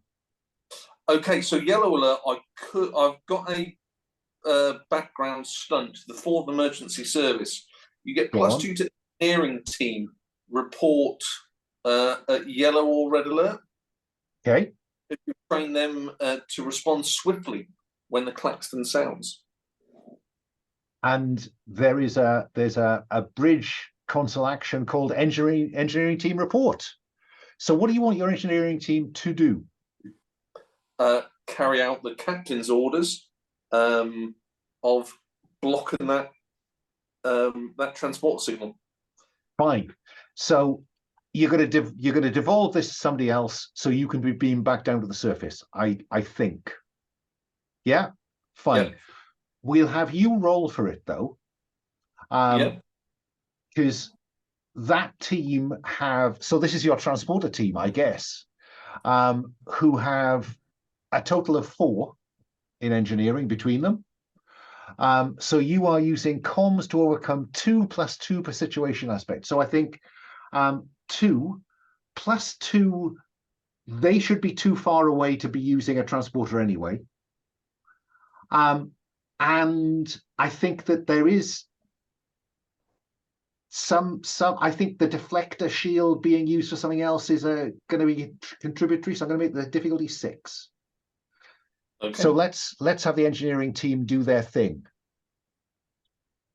Chief Chew. Fine. Is because if you're in charge of transports, you're always a chief. You are. You are. +1 on the dice. That's 5 versus 6. Does that include my stun? You get plus how many? +2. Bingo. Success. You've achieved a temporary block on their transporters. Great work, Chief. Great work. What that means, I think, is that they have to complete placing those pattern enhancers in order to be able to use the transporters. Back to the surface. Doctor, you're down to the last group, including Princess Tyren. So the last batch of people to be transported.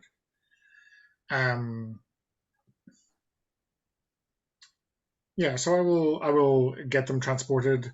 I will maybe send a side note to security to keep an eye on our manager, because I can be a paranoid EMH maybe from time to time.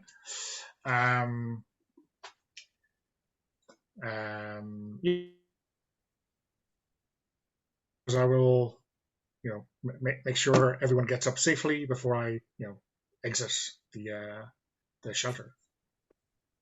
Fine. And then return to the ship yourself? I think I guess I'll be hanging out here just in case Tavalik, Keenek need any help. But maybe maybe I can go to the crack of the dome before I start to lose some holographic integrity. Yeah, that's fine. We're not going to be tracking the diameter of your holograph projectors. 733T, are you going to beam down to Tavalik's location?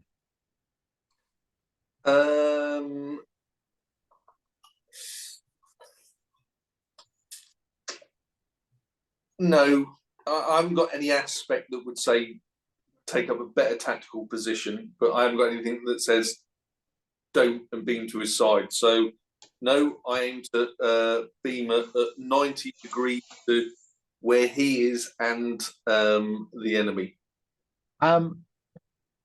Sappers clear the way. Would that not incline you to beam next to them? You could probably say closer.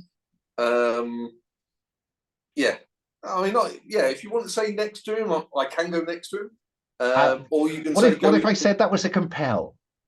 That puts you next to the Pakleds. Yeah, I think you've really got to put me in the thick of it. So give yourself a fate point. Sappers clear the way. You beam down next to or close to one of the Pakleds. Tavalic, I'm assuming you continue to make progress towards them in this interval. Yeah. I mean, the way I kind of imagined it was that, I'd rolled success on the last one and therefore gotten fairly close, certainly to the point of a dramatic danger and encounter, Exactly. And so I'm going to ask you first, what do you do when you are close enough for a dramatic encounter? Well, I mean, I'm Starfleet, obviously, so they've got to shoot, right? Like, I can't just start gunning down Pakleds. So yeah, maybe it is like, Holt, you're in breach of the what planet are we on again? We're on a Farius. Farius. Well, you're on in the Farius system. Yeah, you're in breach of the Farius Accords. Stand down, Pakleds. Or try to. His voice cracks slightly as he tries to arrest the Pakleds, basically. This sounds like command in action. Yeah, I mean, he doesn't have anything in command, I don't think. So there are half a dozen of them. Mm-hmm. So they act as a single item with 6. Difficulty 6 on a Difficulty 0. is 6. Oh wow! Okay. Oh, it's that. Fine. I mean, to be honest, this is just the preamble to probably getting into a fight. Indeed, you just want to provoke them to fire at you, don't you? Yeah, well, I have to dramatically, don't I? Okay, so I'll roll that. Do you have any aspects? Can I invoke I've read about this sort of thing? Roll the dice and see what's left on the table. Okay, yeah. Well, I'm a -1 on the dice. So okay, so that's 7 to find for a tie. For a tie. Let me just look at how bad. Anything below 0 is just a fail, right? Okay, there's no degree of failure, is there? You know what? I'll burn. Because he's a quick character, right? So I'll burn a fate point to get him another reroll. Yeah. So now I'm at a -1. Yeah. Still, that still puts me at -7. It does. So, yeah, I accept the failure. Fine. Fail, and the GM says how things get complicated. They fire at you. Yeah, great. So let's have you roll to defend. Yes, that's exactly what I wanted to do. Dive behind cover. So die for cover, using I think security to try and avoid them. Yeah. Again, difficulty is 6. No, not all 3. Difficulty is 3. Half of them fire at you. Cool. So that's a difficulty of 4. I rolled 2, -2. I have a security of 2. That's +2. +2. Fine. The way that works is defend or dodge. You take no stress, but the NPCs gain a fate point. I'm gonna improve that. Yeah, I'm gonna spend a fate point to improve that. And then invoke the high concept, I think, the eager Andorian security officer, who's so eager, trained. That he falls down into a he kneels down and takes like a classic like textbook move, basically, like firing the phaser. And then like the Pakleds erupt in phaser fire around him, and he yells and just dives out of the way instead after firing a couple of blasts. So that puts me to success for the star, which means that they take stress. Indeed, it does. So you have a phaser set to stun? Phaser set to whatever it's set to this episode, I think. The only thing that setting it to kill does is until you're a dire threat, it gives me a little more fate points to play with. Yeah. But I feel like. Do we know did they shoot at you? Have they shot at you? Yes. Yeah. Did it destroy anything where it hit? They I see what you three of mean. them fired. Yeah. 3 of them fired, and I think a rock explodes. So yeah, they're using disruptors. Jobs are So we good. have rules of engagement. They have fired lethally upon you. But yeah, I know. Yeah.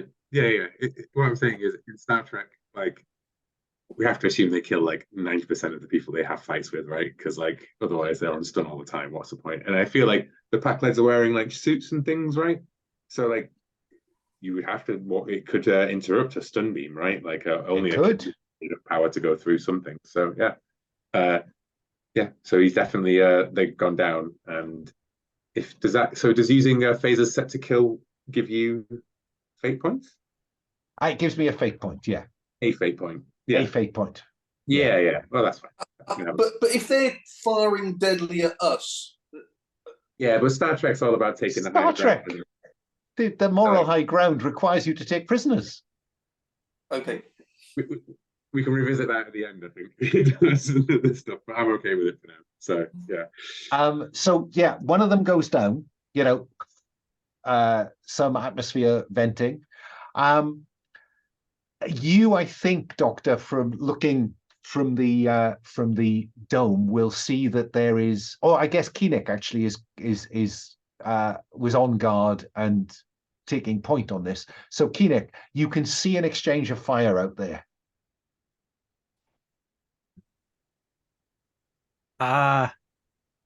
People are moved, like the people are moved out of the They're all gone. Everybody's safe. Then I'll look at the doctor, and I will pick up his unit, and I will begin moving towards the fire zone.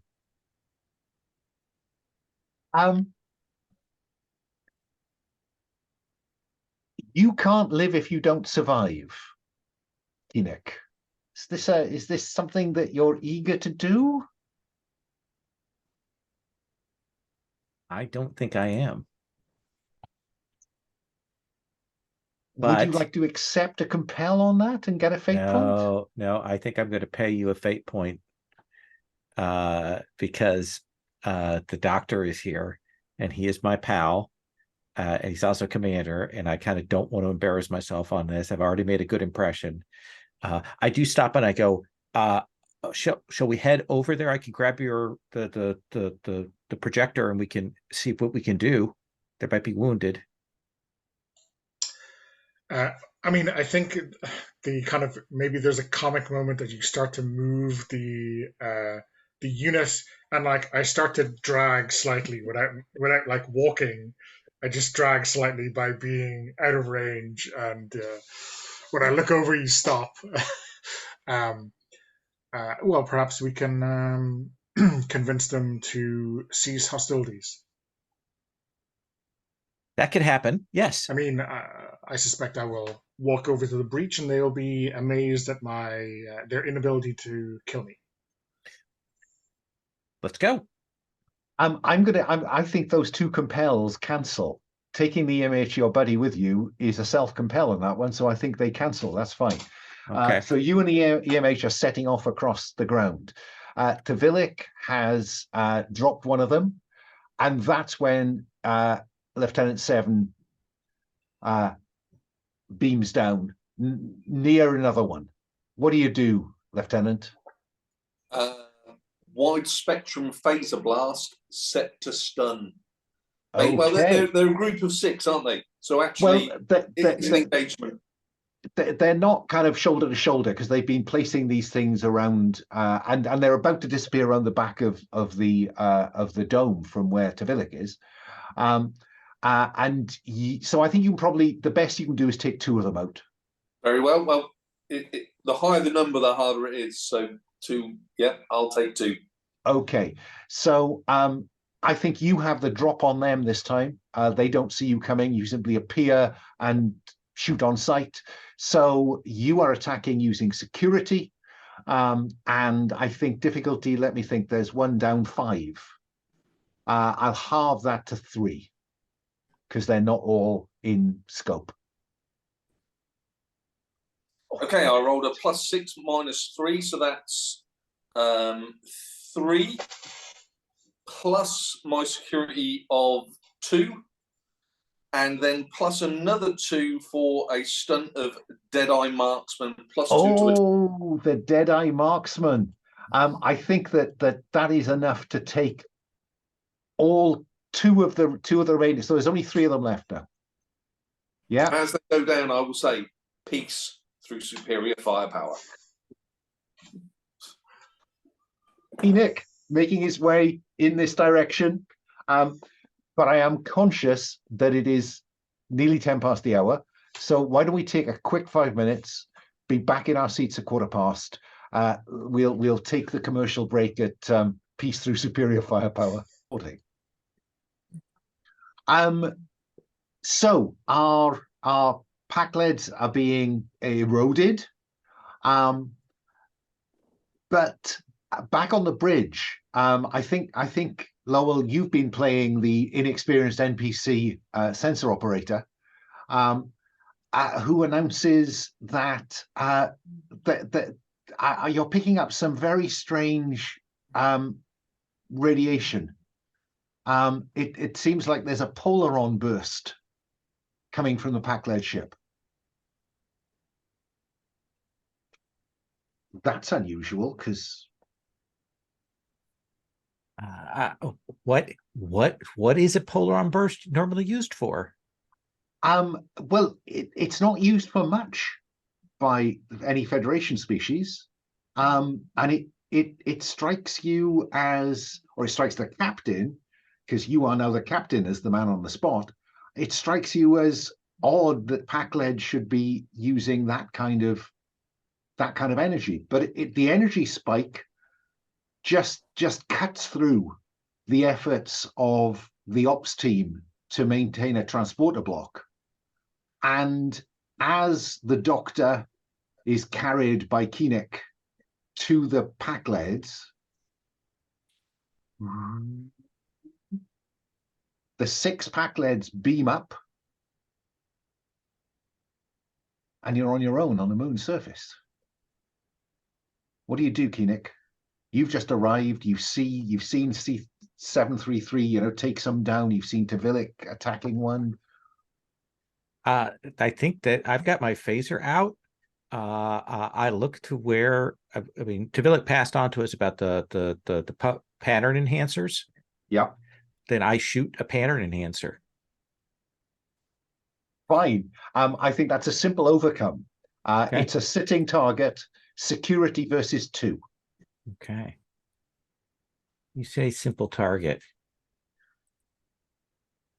-2. I've got a security of 2. So I will spend a point to re-roll with my buddy aspect.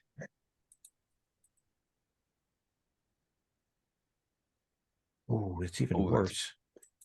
Oh God, yeah, it is. Yeah. Do we have any other how aspects? Deep in the well do you want to go? How many other aspects do we have? Anything on the scene? I'm not sure we do at the moment. With the necessary equipment, kind of relates to the dome you've left.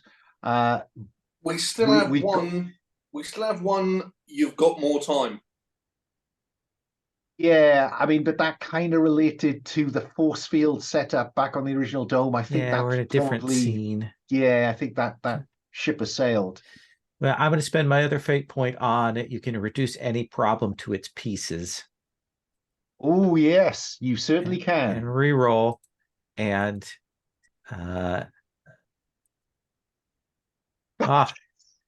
so still at a 0, unless the doctor wants to help in some way to at least get us to a boost or something. Doc, is there anything you think you can do here? What does failure look like in this case? It's not. I think failure probably looks like things get more complicated. They and whatever they're beaming up will have escaped. Yeah.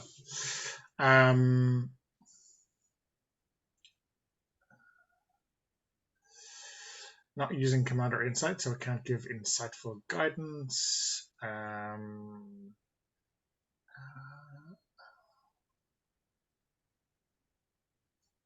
Speculating on a solution is to create an advantage, so it's too late for that.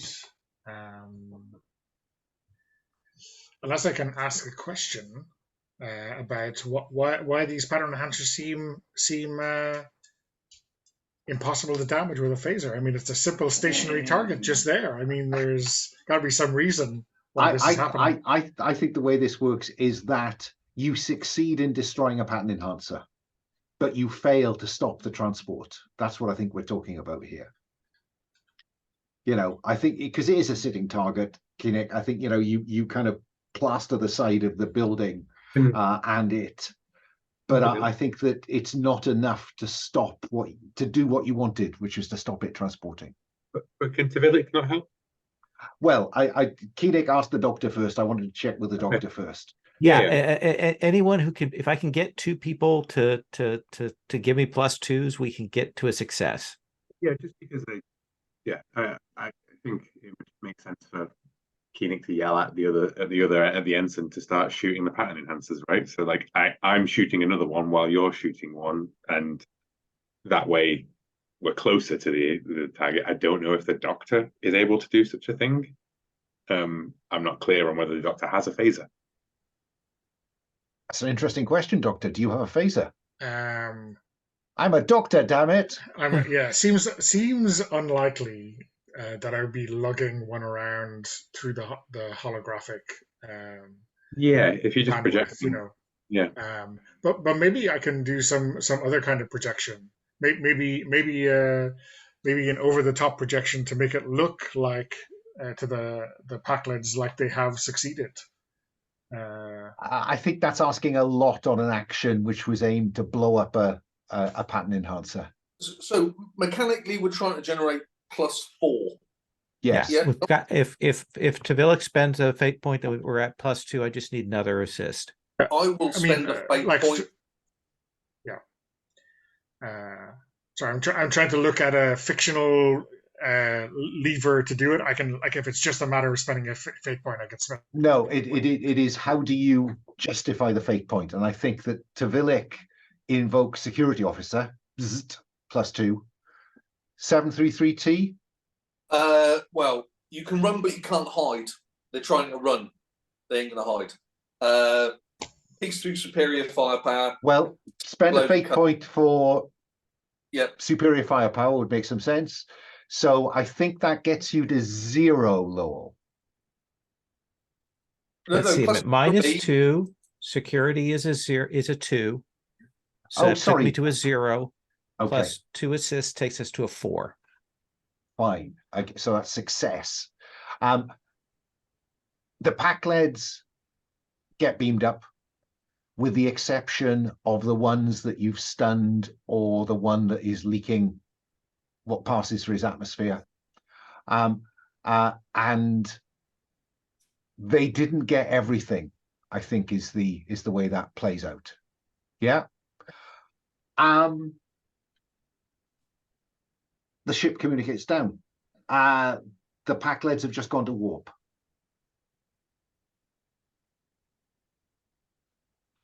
Number 1.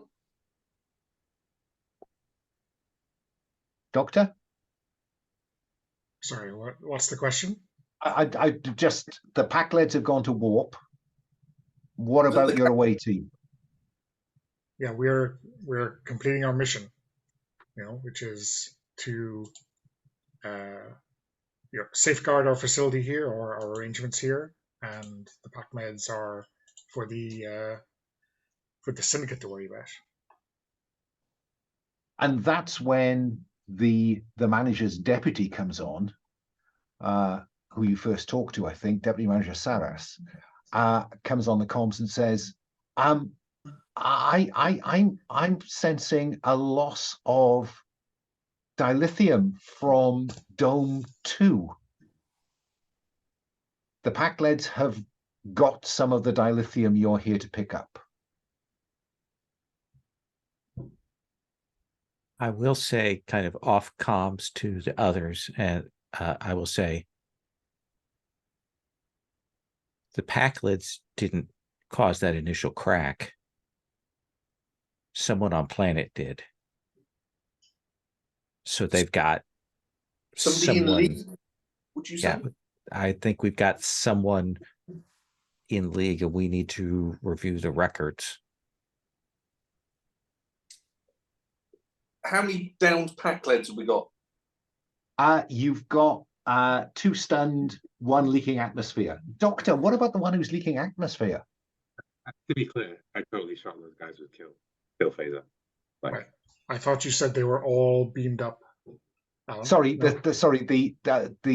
I went with that when you failed, but then you boosted it, so I've left you some prisoners. Well, we will patch them up. Patch up the suit at least. So is this cut to inside the administrative dome?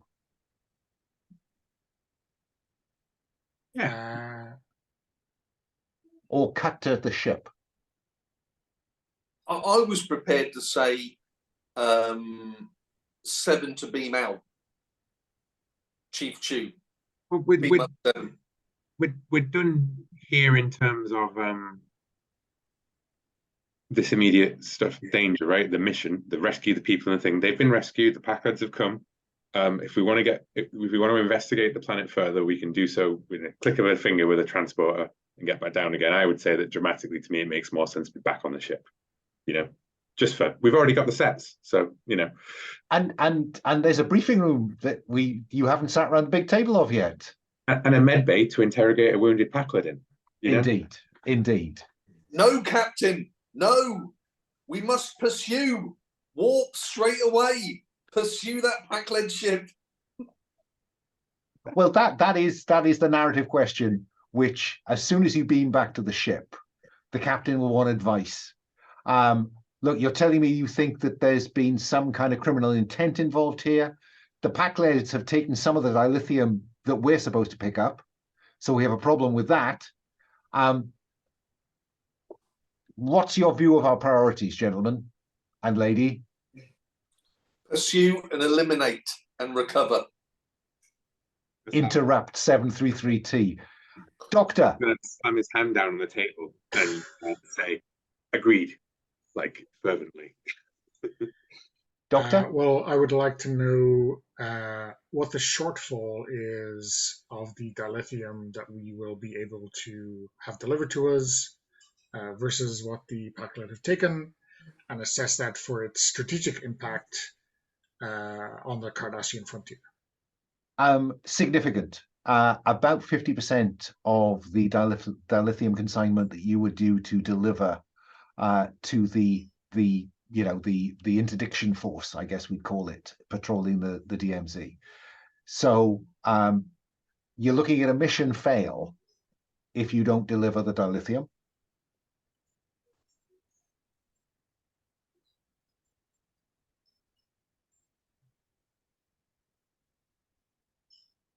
Well, I mean, if that's what is that the captain's response, or is that what I know? That's your, if that dilithium doesn't arrive, the fleet will, its functioning will be degraded. Strategically, it's a misstep. Okay, well, I guess that's on the table. But the captain is interested in views. 733T is saying we should pursue immediately. If we're going to pursue immediately, I need to be clear that that's what we do immediately. Nick? I'm working on uploading the logs from the base. I'll have that shortly, and we can go to warp, and we can analyze that while we're pursuing the Pakled ship. I mean, my concern would be that do we think that the sabotage was to cripple the facility or to be a distraction to allow the Pakled to pull this heist? I don't know. Yeah, I think that's an investigation to be had. Captain, I recommend that we send an away team to investigate the situation on the planet while we pursue immediately in the Montgomery. It's an interesting line. Every second we- we discuss this, Captain, is another light year that the Pakleds get further away from us. At the warp speeds they're going at, we have to move fast. We won't, unfortunately, we won't have time to offload our passengers. Are we telling Tavilic to lead a security team down to the moon to conduct an investigation while the Montgomery is away? I'm also cool with just like they do on Star Trek, just having the logs and reviewing them on the ship And doing the work. It's up to you guys how you would like to and do we it. have like witnesses and a dubious manager on board who can be interrogated here while we're on our way, right? We want to do stuff on the ship versus just ship chasing. You know, what two sort of parallel narratives do we want going on? Do we want it all on the ship, or do we want it on away team on the planet and the ship being a race against the Pakleds? I'm happy with either. I quite like the suggestion doing it on the ship, but I think that'd be my preference. Is we've already done a scene on the planet. Yeah, I'd agree, because we're not gonna have flash. You know, we're not gonna cut to the planet while Tavilic and his security team do an investigation. I think this way the two things can go back and forth, scene by scene. So back on the bridge, the best information we have, the warp signature. It looks like they're heading in system to Farius Prime. Interesting. Number one, what's the captain's start the engine phrase? Does he have one, or does he just nod at helm?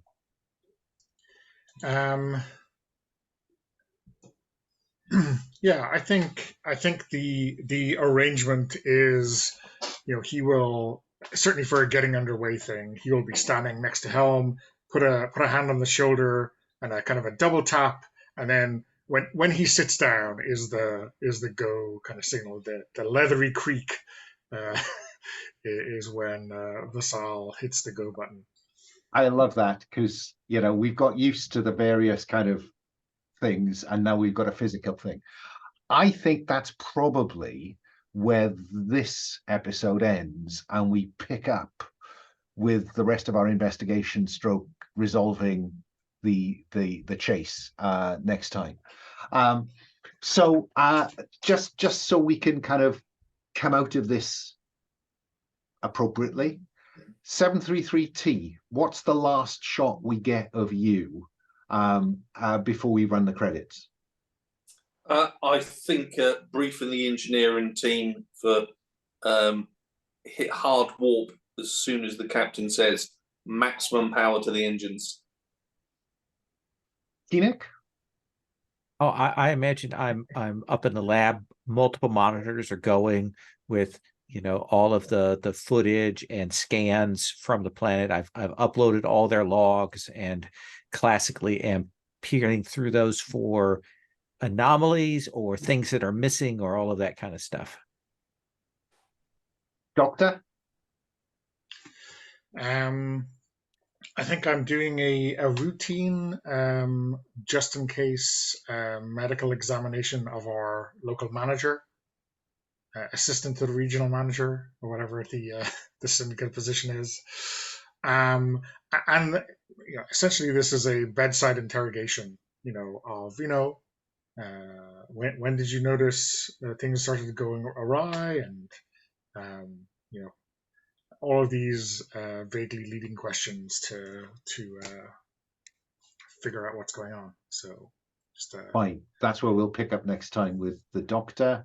Vassal, what about you before we roll credits? I think Vassal staring intently at the helm, you know, like little representations of the Pakleds ship, the Orion Syndicate, you know, swaying through it, and then the comms officer noise goes, you know, and that comms officer turns in the chair and says, you know, Lieutenant Vassal, it's your mother. Nice. Fine. Okay. A quick stars and wishes, if we're all right. Sure. Okay. In the order I can see you, Paul. Any stars? Any wishes? And in terms of wishes, folks, Are there stunts that you would like to, engage more with, or that you haven't currently had an opportunity to use? Anything you like. So, Paul. Yeah, I want you to talk about how you can change skills at the end of a session, +1, -1, because people around the table might not be aware of that. So that would be nice if you explain that to people. I will do. Stars, I thought Donna's "They Started It" was probably the funniest thing I heard all night. I really like that, Donna. They started it. Big one up to both Will and Lowell. I don't know if the t-shirts were on purpose or not, but you started it, Lowell. Yeah, very, very good. Liked it. Alan, very high-paced game. Good. Momentum really pushed through there. There was, you didn't really allow a lot of downtime. We had time to talk about things. That was fine, but it was a good rate on those, on the rails. It didn't bog down, so appreciate it. My type of game. Right, Lowell. Any stars? Any wishes? Yeah, I agree. Good split. It's always nice to have a kind of a two-parter where we still got some meat, on the bone for next time. I love where we've got a clear main plot, and then we've got like the Vassal B plot. Like that's the shit that I love. Is when we've got those and kind of going in two different directions. So that's one of my favorite things. I'm enjoying all the character work. I'm liking that. Wishes wise, do I have anything wishes wise?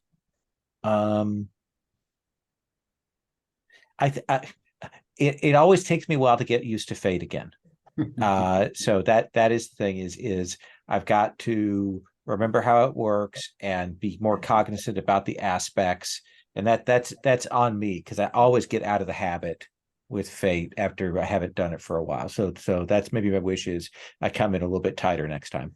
Well, and if my effort to accelerate or maintain the pace is getting in the way of that, tell me to hold up and mow. Yeah, that would be helpful for me. Okay. Donna, any stars, any wishes?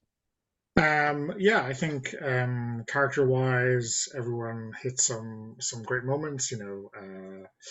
733T being very gung-ho, and Koenig being flustered, and Vassal, straddling this line of cool and cocky, which I think is maybe what Will was going for, like the not Vulcan that we know and love, which was well done. Wishes wise, I feel like I was, I don't know, mechanically ineffective or undercut a lot this episode. So I may have rolled the dice once to set someone up at the very start, and anytime I got near a roll, it didn't happen. So I'm not sure. Oh, that's on me. I need to think about the doctor.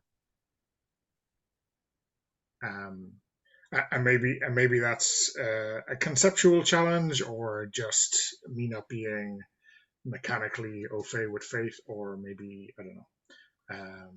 We'll see. I'll give that some thought for next time, Donna, because I think it is. I think the doctor, the medical officer is a toughie. I think because it can be a bit narrow. So I need to think about that. And finally, Will, any stars, any wishes? I just want to say I really enjoyed it being a set up to a second part, or even if it, like it flowing that way naturally, whatever. Felt like the cold open of a Next Generation episode, where we'd have this scene, and then when it'd come back from the commercials, it would say Captain's Log: the Enterprise is in pursuit of a Pakled group of raiders who had ambushed our team, and blah blah blah, and that would provide the context to the scene that you just saw beforehand. I know it was a full session, but I love that. I loved 733T teleporting into the middle of the Pakled pack.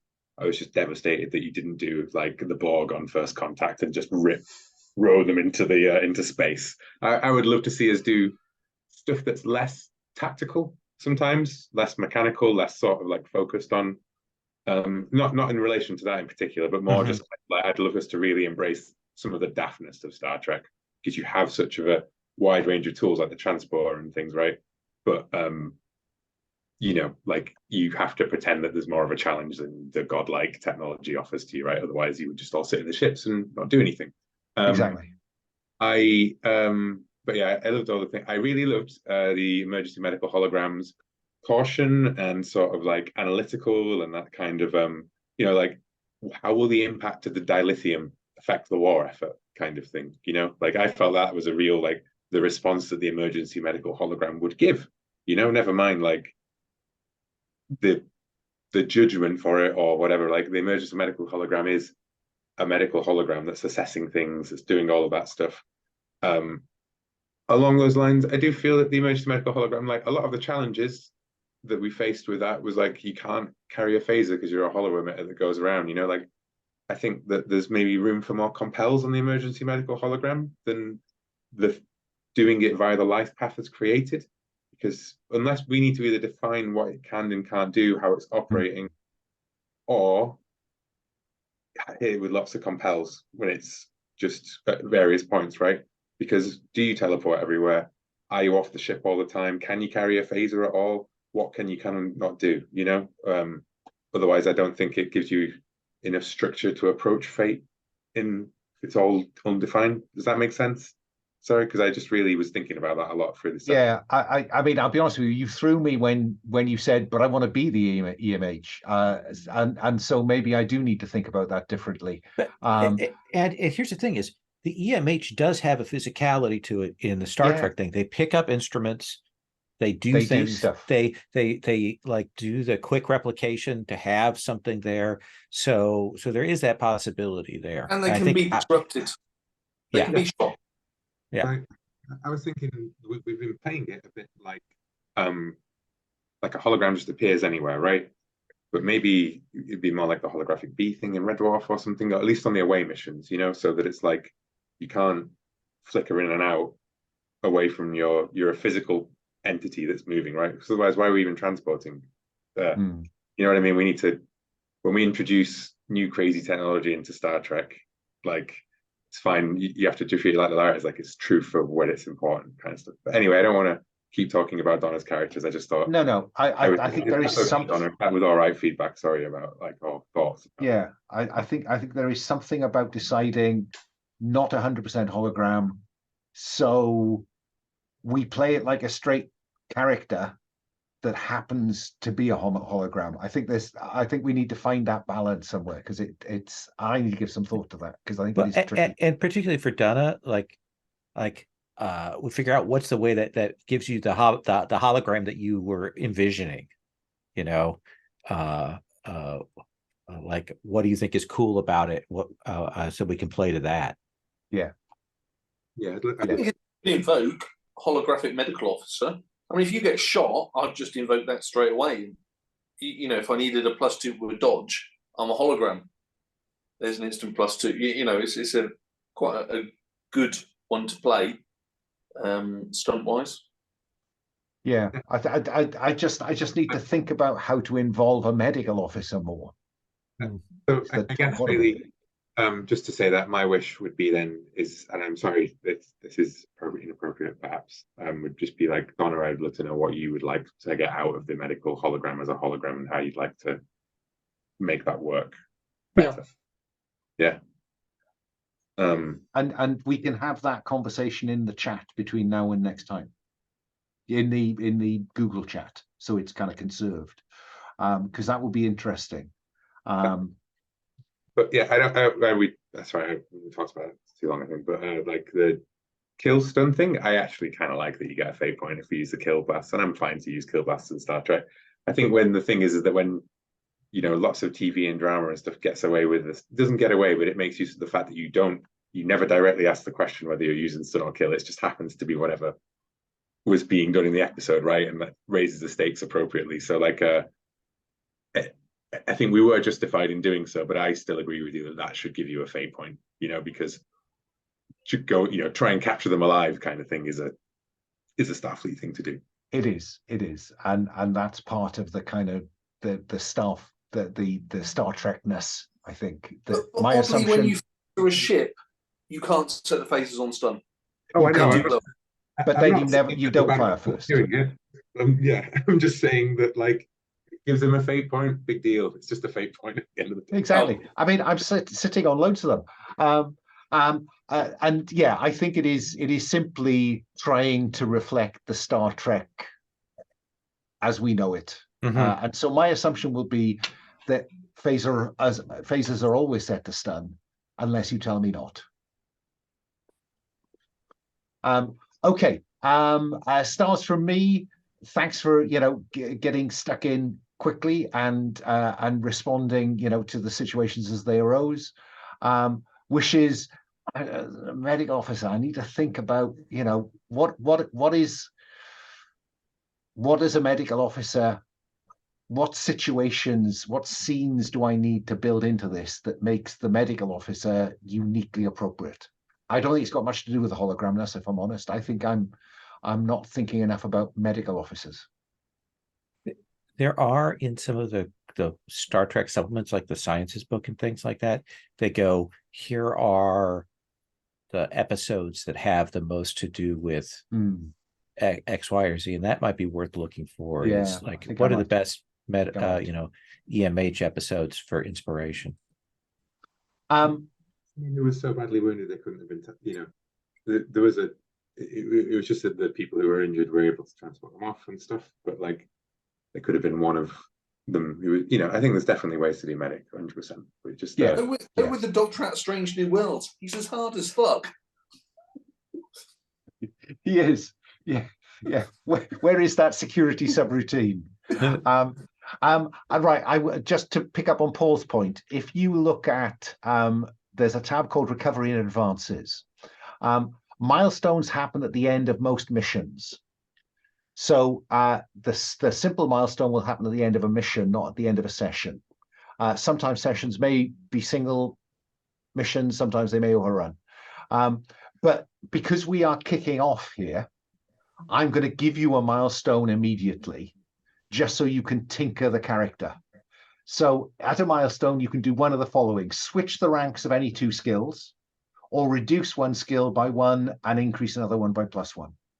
So if you think that the balance of those skills is off, you've got a chance to tinker them or just swap them around. The only thing you can't do is you can't really fulfill the roles you have unless you've got that at least 3, and I would say 4, in that defining skill that relates to your role.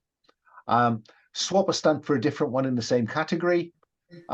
Purchase a new stunt, permanent reduction in refresh.